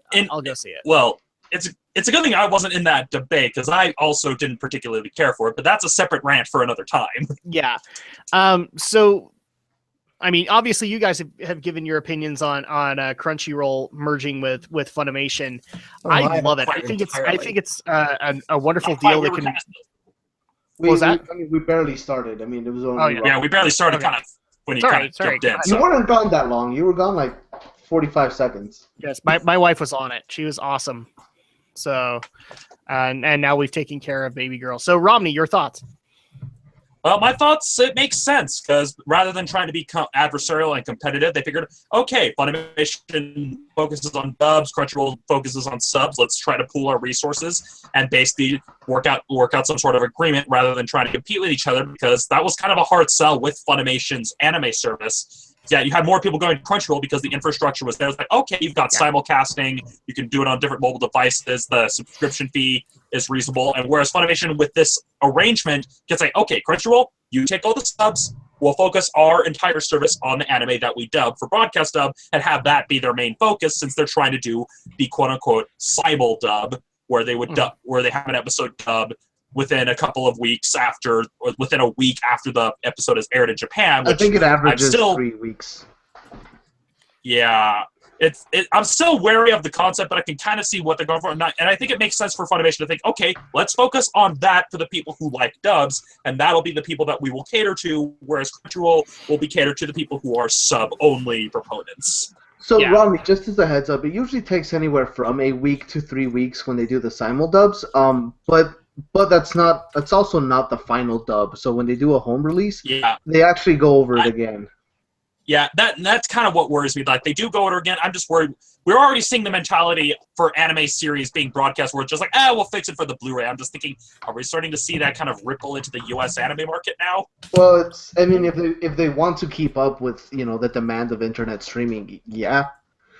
Yeah. I mean, I understand the necessity. I'm just thinking, it's just not something I would necessarily want to pay a monthly subscription for lack of a better term, a rushed broadcast dub. Because that's a whole separate issue. But that's kind of my concern. But I can see why Funimation and Crunchyroll are making this arrangement, because they realize, Would you rather have a rush dub or a Central Park Media dub? Well, to be fair... Too much crap to Central Park Media, Adam. Well, yeah, and to be fair, Central Park Media has done really good dubs. I mean, their dub of the Lotus anime is actually pretty freaking good, because you can tell they actually cared about the project. I agree with you there. I have not heard a good dub in a long time, though. Well, yeah, they don't do anything anymore. Because you don't watch a lot of anime. Yeah, well, yeah, because this is someone who watched a lot of the DVDs that would come out from Central Park Media back in the initial boom. Sure. And there are some projects, and Funimation is guilty of this too. There are some projects where they don't put as much effort to actually translate and give it the level of polish and quality.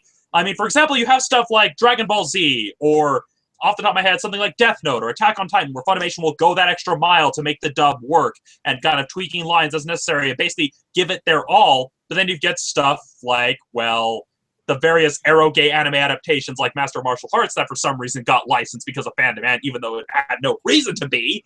And you can tell it's like, okay, well, we've got these mid-range titles, we'll dub it, but we're not going to try nearly as hard. That's how it is with Central Park Media, because like, okay, well, we've got Lotus, a high fantasy thing, let's actually do a really good job with this. And it's like, oh, we've got this weird, bloody sci-fi aliens knockoff. It's just an aliens knockoff, we'll just do the usual stuff. People will just buy the sub anyway. And that's why Funimation's probably making this range. They're thinking, well, we don't want to do series that aren't going to do well with a dub, so we'll let Crunchyroll handle series that are sub-only, see kind of the market from their end, and we'll focus on our dub prospects. And I think that's really a smart move on Funimation's part, because then they can focus on what they're doing well. My thoughts on it really, though, is I'm excited because I want to start seeing more Funimation shows go to Crunchyroll. I started watching like Funimation streams when they started it way back in 2009, and I'm sorry, for the last 6 years, Funimation has absolutely had the most appalling streaming service. Their site has always been absolutely terrible. I've never been able to function with Funimation. So when it came to Funimation shows, well, sad to say, I either had to wait and buy it, or, well, more often than not, and I'm talking like brand new shows here, more often than not, I just had to stoop to using torrents and buy it later. Because I can't put up with their awful fun. I can't put up with their awful streaming site. Now that Funimation shows that are going to be brand new are going to start going to Crunchyroll, subbed or dubbed or whatever, have it. I'll watch them both, whatever. That makes me happy because now because I am a premium member of Crunchyroll, so I have access finally to Funimation shows, and I don't have to go the dark, seedy routes. I'm a little confused really quick, though, because somebody with the chop brought up something that I don't think is even an issue, but it'll be good for getting more titles, but I wonder if this will create a monopoly later. There's still a bunch of anime companies out there, so... Well, yeah, and plus keep in mind, this isn't a merger between Crunchyroll and Funimation. This is just a distribution agreement. And it's also a case that with Aniplex, they still have Aniplex USA, and there's a lot of other anime companies that are trying to set up U.S. subsidiaries. I mean, Bandai tried and failed spectacularly because they don't understand that not everybody wants to pay $50 for 4 episodes of a Gundam series. So, well, yeah, I mean, that was the thing that got, or that I thought of right off the top of my head, is that they're not the only distributor. I mean, you have Right Stuff distributing Gundam amongst other series that Gundam, JoJo. They've been distributing basically a lot of the series that have been stuck in legal limbo. Has been the kind of stuff that Right Stuff has been going after. Yeah, whereas you have companies. In fact, one of the things that I would have loved to have seen is this deal, Right Stuff gets involved in it, and we can actually start seeing some of the Right Stuff branded stuff on Crunchyroll if it's sub. Which they kind of had a bit of an arrangement to a point, mainly just because of certain series that Crunchyroll already had the rights to for the simulcast agreement, like JoJo's Bizarre Adventure, whereas Gundam is in kind of a weird gray area because Right Stuff is the one that's currently trying to publish all the Gundam series, both ones that have already had a dub and new ones on the horizon. And so they still have that agreement with Right Stuff. It's a different type of negotiation where it's because since Right Stuff doesn't have a streaming service, just in case, okay, we've got these series that we're streaming with, that we have an arrangement with these original studios. You guys have the rights for home video rights. You can sell your DVDs through our website. No harm, no foul. And so... And it's also the case we have Aniplex USA. We've got Warner Brothers trying to get in on the anime game with stuff like JoJo's Bizarre Adventure, and probably with any Full Metal Alchemist releases in the future because of the upcoming live-action film. And so I don't think we're going to really have a monopoly on anime anytime soon, because you still have stuff like Sentai Filmworks. You still have a lot of these other companies that still exist and still publish and still cater to their specific niches. So the monopoly is not going to be an issue for quite some time, because unless somehow someone pulls a Harmony Gold and tries to copyright everything related to every anime ever, which, well, that would be impossible in this day and age. It's just, I don't see an issue of there being a monopoly on anime distribution in the U.S. anytime soon. Aldo, your thoughts on the deal now with Funimation and Crunchyroll? I think it's good. I like it. I like the idea of having a site that's dedicated to only subs and a site that's dedicated to only dubs, because that way I don't have to click on a video and figure out what I'm watching. I kind of know already going in. More than anything, as somebody who is already subscribed to both services, I'm really happy that Funimation is knocking down their subscription price quite a few bucks. So I think honestly, I think it's a really good deal. Doesn't seem to be any downsides for either company. It's kind of exciting to see anime becoming such a big thing that these companies are no longer seeing each other as strict adversaries, but seeing each other as a chance to expand their hold on the anime industry. Yeah, because I was gonna say that I don't think we've talked too much about this, but the simulcast stuff is also going to be happening. I believe that Funimation and Crunchyroll will work together on their simulcast, won't they? Kind of. Crunchyroll still only focuses on the simulcast subtitled series, and Funimation will be focusing on the simul dubs, depending on the franchises.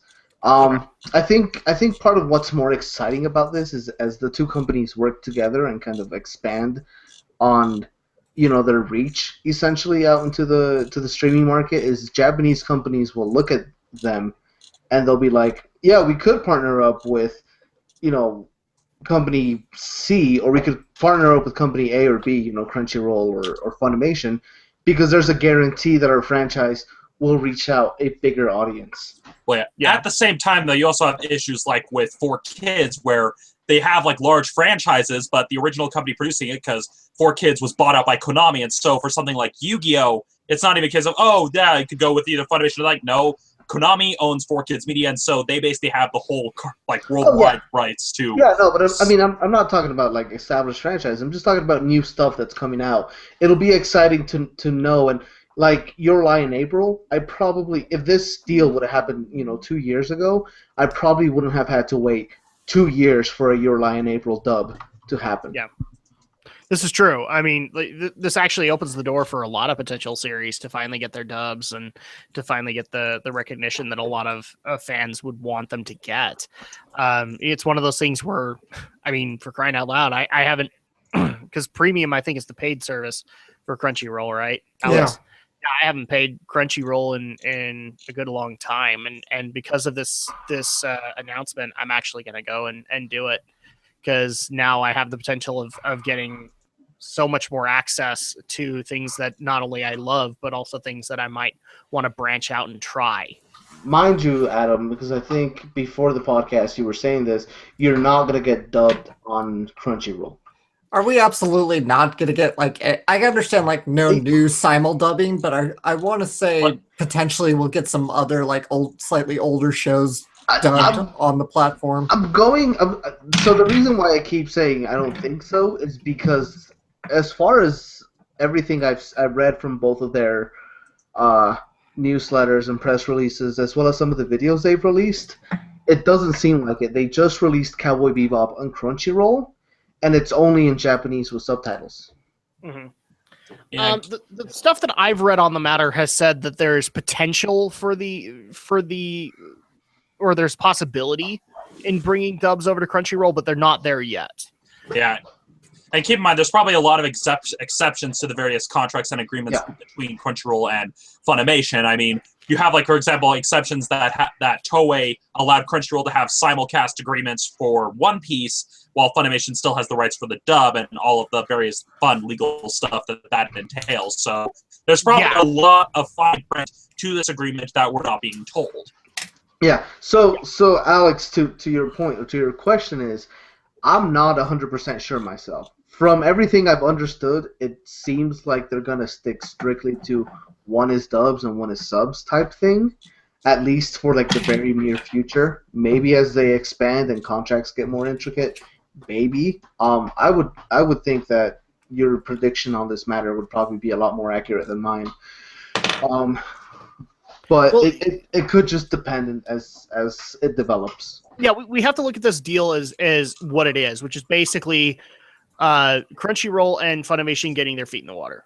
Basically, they're going to work together. They're going to see how well it works, and then see if they want to expand on it. See if they want to try out new ideas. That's why I think a lot of things are possible, but they're not definite yet. They're not set in stone, and it's simply because Funimation and Crunchyroll are going through those paces. They're going through the corporate paces at this point. So I do agree where I think there's a possibility of it, as long as that this all works out and they get the viewership that they want, then you'll get it. If not, then no, it's not going to happen.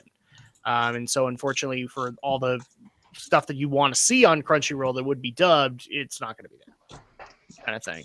And that's sad, but it's true. So yeah, I mean, I'm overall excited, but again, it's one of those things where I really wish that this expanded over to Right Stuff so that I could finally have a place to watch all of the things that I watch.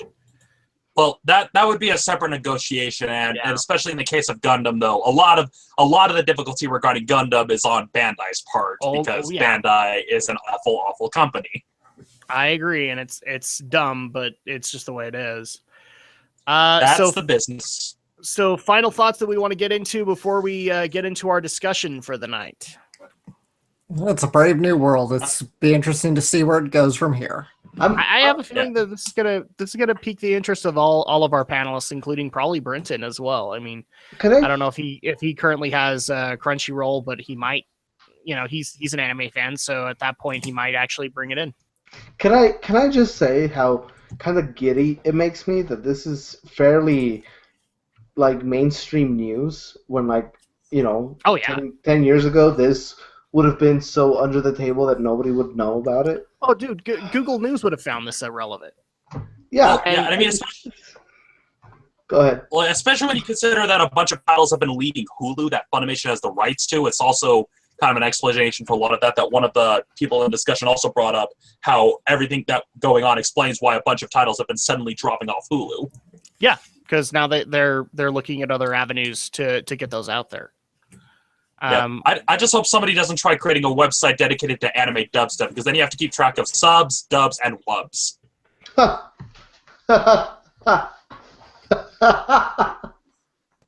Sorry, And the pun that. award goes to. Yep, 3 I'm pun sure you all combo. can appreciate it. All right. Well, let's go ahead and move into the discussion that we have tonight. I don't think it's going to be as long as people might be hoping that it's going to be, but we're going to see what we can make work. So it came to my attention via listeners and also via friends and family that it is official. Now, it's been official to me since January 1st because everybody's been covering it, but I guess we've officially hit that date where the first ever episode of Star Trek aired on television, and therefore we are at the 50th anniversary of Star Trek. Again, it's one of those things where I applaud your efforts on trying to keep track of the original air dates, but, well, every internet celebrity has been celebrating the 50th anniversary since January. So, yeah, it's just one of those things that I've been getting used to this entire year. So yes, the 50th anniversary is happening. We've mentioned it a couple of times here and there on the podcast, but now let's actually have this discussion. Now, here's the thing. I'm a Star Trek fan. I would call myself a Star Trek fan. Aldo is, I don't know. You have knowledge of Star Trek, but you're not necessarily a fan of it. I watched The Next Generation growing up, but it's barely a bleep on my radar. I'm sorry. Yeah, and then we have Alex and Romney, who are just not Star Trek fans at all. So we're going to cover this as best as we can and give it its nice little legacy and all that. And then we also do have some backup stories that we can get to. And I guess I'll go first on the matter because I'm the Star Trek fan here, and that is I'm thankful Star Trek exists. If for no other reason, I've actually been thinking a lot of my dad recently, and my dad was a very big Star Trek fan. And I've especially been thinking about the homages that were paid in Star Trek Beyond to the 50th anniversary. And I actually had to look back on a lot of the geek stuff that I am interested in and literally consider whether or not those would have happened if not for Star Trek. If not for Star Wars may have saved Star Trek at one point, but Star Trek has been the inspiration for so many series that have come out throughout the years. So many that they're hard to number all together, but Star Trek is not only an inspiration for TV, for entertainment and stuff like that. A lot of the tech that we utilize in our everyday devices is inspired by Star Trek. So at that point, I'm thankful that it exists. I'm thankful for every cast member that has ever taken on a Star Trek role. I'm thankful that the games exist and all of that stuff. But yeah, I don't really have anything necessarily bad to say. I'm glad that we're 50 years later still talking about moral dilemmas that Kirk and Spock were dealing with. That's actually pretty cool to me, especially how much Star Trek has shaped modern society. So at that point, well, especially when you consider stuff like fanzines and stuff like that, kind of the way people experience fandom in today's day and age kind of spun out of how the Star Trek fandom carried itself. I mean, yeah, we've had sci-fi conventions prior to the popularity of Star Trek, but stuff like fanzines, fan newsletters, I mean, the term the Mary Sue came from Star Trek fan fiction. So a lot of the vernacular, a lot of the things most people associate with any fandom kind of came from the Star Trek fan community and how it conducted itself. Yeah. And in essence, I think I think the Star Trek fan community has also inspired a lot of the other communities out there. I would dare say anime fans have been at least somewhat inspired by it. I would say Star Wars fans have been somewhat inspired by it. For crying out loud, Star Trek versus Star Wars has been a thing for so freaking long. And if both properties weren't so entrenched in culture, I don't think we would be having these discussions. I know that's a very John Madden-esque way to be able to put it, but that's the best way that I know how to do it. Yeah, and especially makes sense considering that both franchises are commenting on different things. Whereas you have Star Wars, which there was an article that pretty much put it best, where Star Wars is about taking on the man, where Star Trek is about being the man, where Star Wars is about taking down a superpower, like people who are in charge, being a ragtag group of rebels taking down an evil empire, whereas Star Trek is about being an empire, being the one in the position of power and using that power responsibly. And that's something that Roddenberry kind of tried to portray with his idea of a utopic future where we've put aside all of our differences on planet Earth and are now exploring new lives, new worlds, new civilizations, unless they're the Terran Empire, which is a dark reflection of that. But then with later series, you had people reflecting, okay, well, what would be the actual diplomatic issues that an organization like Starfleet would deal with, that the United Federation of Planets would deal with, that you see in stuff like Next Generation or Deep Space Nine, and kind of the actual issues that would come from being in a position of power and having to use that power responsibly and not just being a conqueror. Yeah, or I mean, another example that I think that Star Trek has done amazingly well is I don't know if it's necessarily its main statement, but the fact that technology can make our lives better. Technology can help throughout various crises that we are dealing with. It's always been a thing as a geek that I've always appreciated Star Trek for. You know, a lot of people will just sit there and go, well, technology can eventually become things like Skynet. And yeah, you're right. That eventually can happen. But I would like to think that technology would continue to move us forward. Yeah, plus Star Trek does kind of address that in the existence of the Borg, then it becomes an issue of not just technology versus humanity, but also you basically have collectivism versus individualism, because the Borg as a collective, everyone is of one mind, one function, everything is absorbed to service them. I mean, people can probably recite the whole Borg speech. That you're making is that, yes, you are part of an empire, but Star Trek encourages, at least to an extent, it encourages individualism. Because you have really awesome individualistic characters like Kirk. You have Picard, I would say, is one of them. Riker's another that people can get behind. It's funny that you bring this up because Film Theory actually just came out with a video. I don't know if you saw it earlier today about how. MatPat, I'm usually not updating myself on it. Oh, you should probably watch this one. He talks about how the Federation is essentially a fascist empire. And how he talks about how people that have exhibited extreme senses of individuality were actually punished in the Star Trek canon. Oh, I mean, I can see the argument there. Well, yeah, and kind of at least in the understanding with Star Trek, it's always been about striking the balance between all the philosophies. It's not about, because with Star Wars, it's about like kind of one philosophy overtaking another, whereas Star Trek has always been striking that necessary balance between all these different ideologies, so that way no one is trying to overpower another. That's why you have that alternate mirror universe thing with the Terran Empire, where the Terran Empire is the literal like fascist dictator, where Earth basically became the conquerors and is conquering every other planet that it sees, whereas the United Federation is so like, okay, well, let's balance all of our ideologies, all of our beliefs, and basically try to get along, which is what kind of, I think, what Gene Roddenberry was trying to go for, given the kind of things he had seen both in the World War II and even as a commercial pilot and a lot of the disasters he had seen.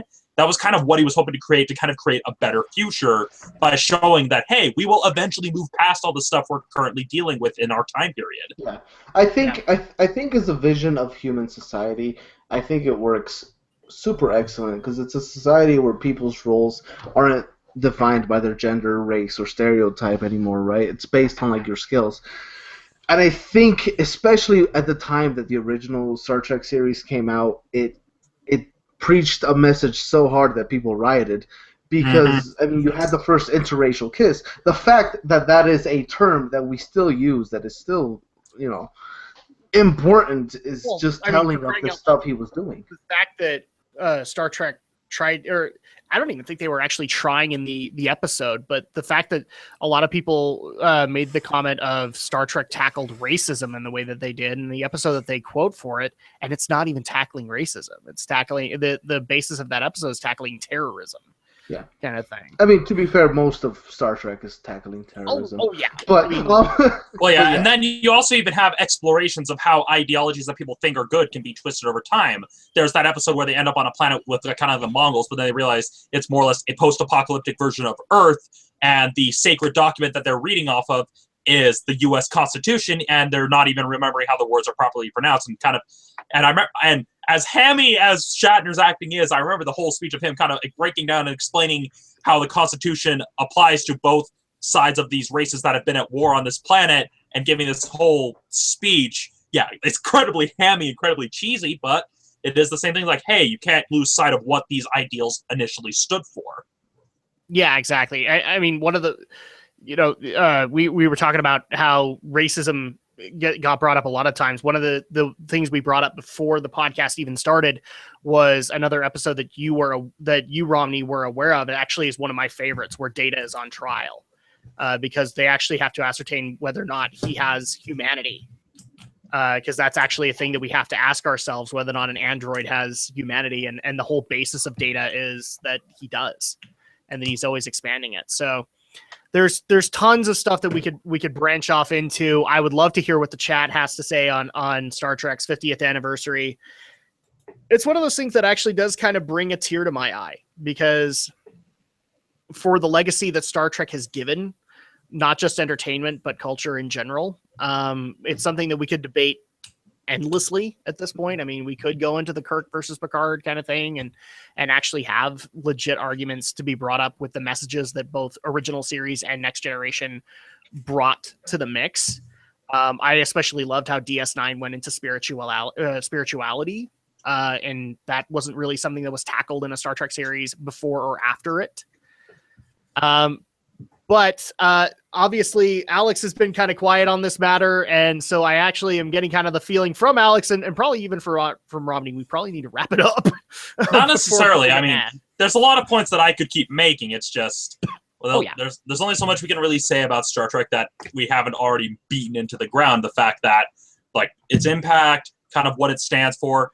I will say, though, it's at least good that on its 50th anniversary, both the movie franchise and the upcoming TV series are starting to get back on track onto what made Star Trek Star Trek, now that Abrams is no longer in the director's chair. Because Beyond, out of the three, Beyond would have to be my favorite of the three Star Trek movies, because it felt like it had the parts of Star Trek that people liked combined with the stuff from the Abrams films people like, and managed to actually blend it all together in a way that felt unique, that it worked, that I wasn't just watching a knockoff of other action movies, that I wasn't just watching Star Wars with a Star Trek skin. And like, that film felt like, okay, this actually feels like Star Trek, but for a new generation. It feels like they actually finally come to the point where they're actually understanding what made it work. Yeah, exactly. Alex, do you have any thoughts that you want to convey on this before we move forward? Well, all I can say is I'm not a Star Trek fan, and I never really watched it. Maybe little pieces here and there of different episodes, because my dad's a huge fan of it. But I can definitely appreciate the cultural milestone it's reached. It's no doubt a very big, popular, and very influential franchise that's stood the test of time, and people still love to this day. I can see why people still hold it near and dear to themselves, and why it endears today. Yep.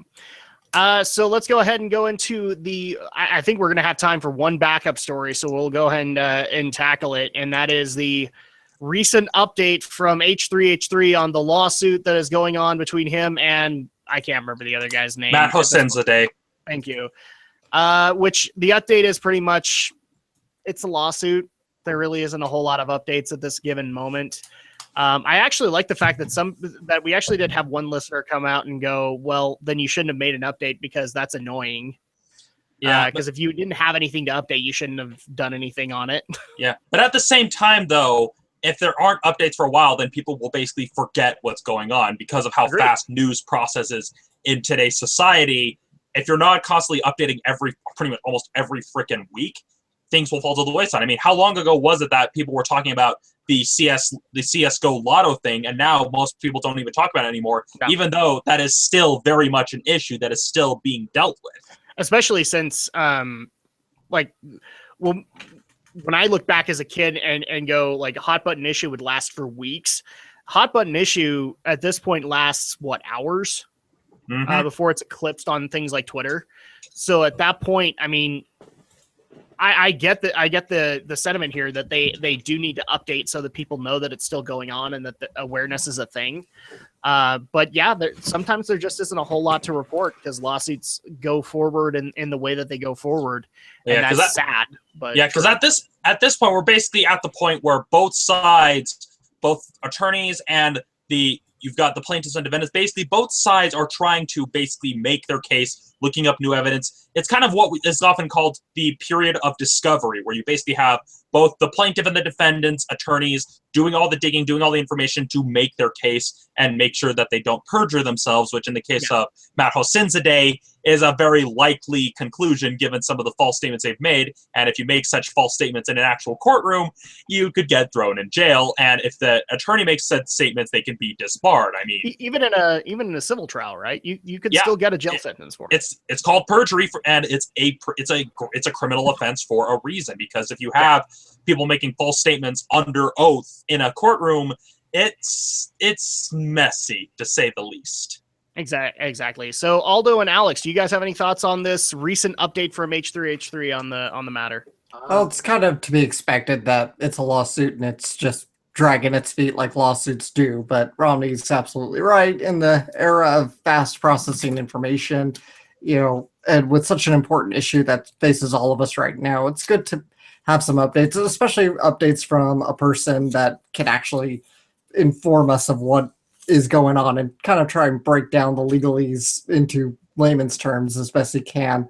The video I posted in the chat, and I posted it on our feed, actually, is by Leonard French, whom Romney had posted earlier, way back when he first made his first video on the subject. So and I figured, to explain to people, Leonard French is a copyright attorney. Like, he specializes in copyright law, so that's as informed an opinion as you can get on something like this. Yeah, exactly. So I figured, as small of an update as it may be, it's an important little bit of information that we know that this is still proceeding. It's not like it's completely disappeared from the face of the earth. Mm-hmm. So, yeah, unfortunately, there really isn't a whole lot to discuss with this. So I guess we'll just bounce into another backup story here. And I think that'll probably be it for the night. And that is, this one came to me via a listener, and that is that Alan Moore has officially announced his retirement from comics. For like the third time. Yeah. This is the first time he's done it, right? No, it's just, we get it. You don't like being popular. Shut up and go away. I was trying to remember, like, Alan Moore is kind of a curmudgeon, isn't he? Yeah, I mean, in the house across the street. Yeah, it's that is very much the description. I mean, if you look at how I like the image someone put up, because apparently there was like a Pokestop near Alan Moore's house, and there was like a footage of his daughter his daughter or granddaughter, I honestly don't know how old he is. You can't tell with the guy, but like took a picture of a Zubat that's in his office, and you just see the look on his face, and you're just like, I wouldn't want to encounter him in an alley. Yeah, I mean, no kidding. I mean, he's gone on record a bunch of times. He's talked about, he's like, yeah, comics, the fans ruined the comics, and then he's like, the medium is just shit.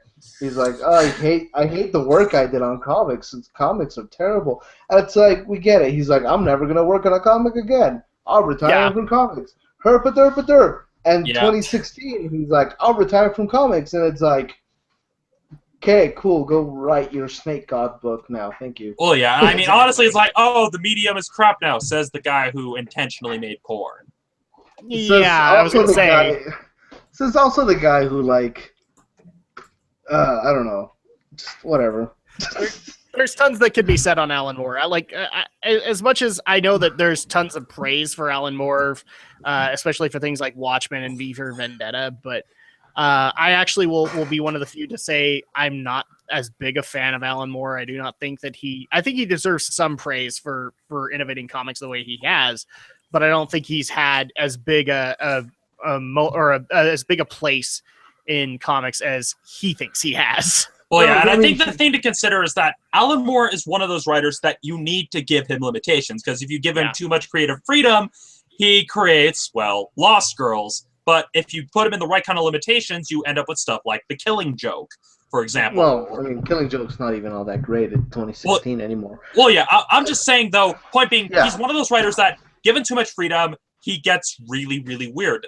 This is coming from someone who tried reading League of Extraordinary Gentlemen, and things just got weird by the second volume, especially when you have, say, the relationship between Mina and Quatermain, and the unfortunate fate of the Invisible Man, which I don't want to describe because I don't want to vomit, but let's just say it's messed up. Yeah. Would be putting it lightly.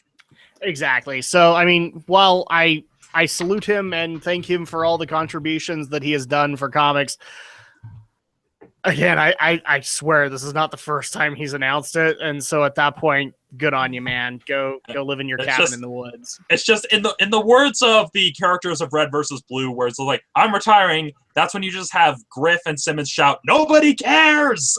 Exactly. Alex, final thoughts on Alan Moore before we wrap things up?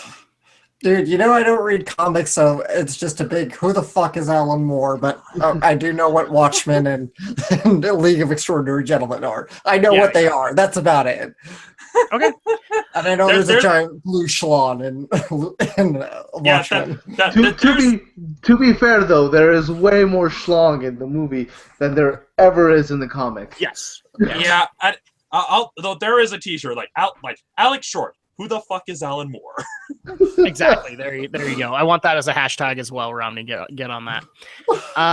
So let's go ahead and wrap things up for the evening, because we're getting really close to that time anyway. And again, unfortunately, I could already hear my daughter going off again. So we're going to probably have to take care of that. So let's go and wrap things up. Aldo, if people want to get a hold of you to get your opinion on the various stories that we've talked about and other things, or they just want to see your content, man, how do they do that? You can find me on boardoffline.com or .net, whichever, or it'll take you to the same site. You can also find me on Reviews vs. the World podcast. You can also find me on, I would say SLC Nerd or Anime Overdub, but I haven't done anything in either of those for a while. So, you can go there regardless and support them, but you won't find me there. But if you do go to my website, I do have a couple of written reviews, as well as I had a video a while ago talking about Devil May Cry, where I just drunkenly whispered into a microphone for half an hour. It was actually pretty awesome, too. I actually agreed with a lot of the opinions that you had on it. Alex, if people want to get a hold of you on the various on the content that you do, as well as the opinions that you've had tonight on whether or not the NX is a space shuttle, how do they get a hold of you? You can find me here on YouTube. Shadowblazer 3000 is my channel, and of course I do anime content for the most part, and do some gaming content on the side when I feel like it, really. And of course you can find me on Twitter at AlexJShort is my handle, and I'm on, of course, various anime sites, but you can ask me that personally if you really want to find me there.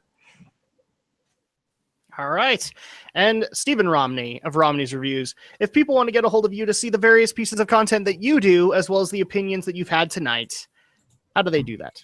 Well, you can always find me here on YouTube at youtube.com/StudioGhostUtah. You can also find me on Facebook at facebook.com/Romney's Reviews. And you can also find me on Twitter at Romney Reviews. Now, I'm still kind of on hiatus until I'm given the all clear by the physician I've been seeing for treatment, and after everything regarding the accident and stuff is settled, because that is taking more of my attention, and so I don't want to try to juggle a bunch of things. Then I also need to get geared up for a certain event in October, so there's that. But to jump straight to this week's Romney recommendation, I'm not going to do viewing or reading club, just Romney's recommendation. I'm recommending Street Fighter Assassin's Fist, available through the Funimation subsidiary Giant Ape Media.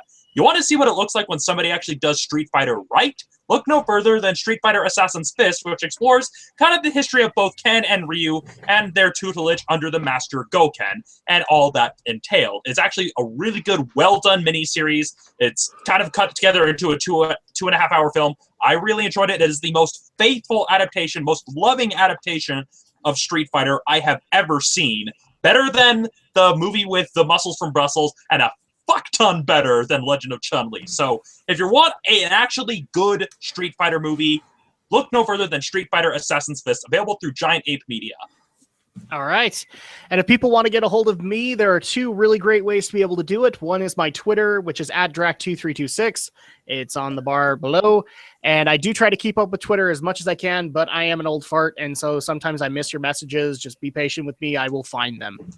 And then also you can check out all the various pieces of content that I do on my YouTube channel, which is youtube.com/Drac2326. It's where you're watching this stream right now.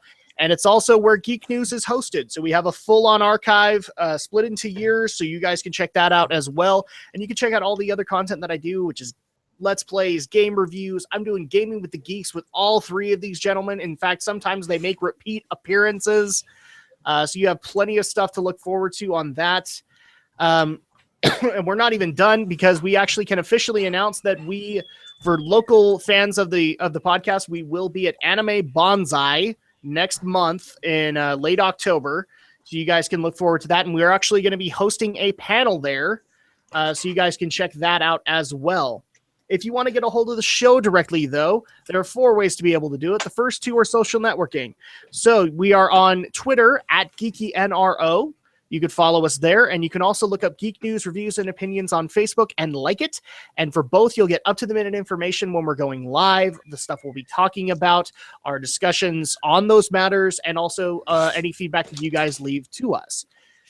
You can also submit stories to us via our email, which is geekyweek@gmail.com. We also accept constructive feedback, so you guys can continue to bring that there. A lot of our listener stories are being brought in through that email address, so that's the best way to be able to do it. And then finally, if you want to keep track, or if you want to be able to listen to the podcast on your way to work, you can get access to our RSS feed, which is geekyweek.podomatic.com.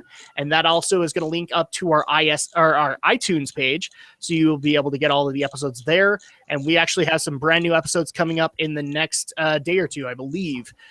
Don't quote me on that. I want to make sure that I have everything ready to go before I commit to that. So in the meantime, though, that's going to go ahead and do it for us. We hope you guys have enjoyed, and thank you guys so much for your contributions, for your feedback, for your stories. We love you all so very much. And of course, we will see you guys, of course, for me, for Aldo, for Romney, and for Alex.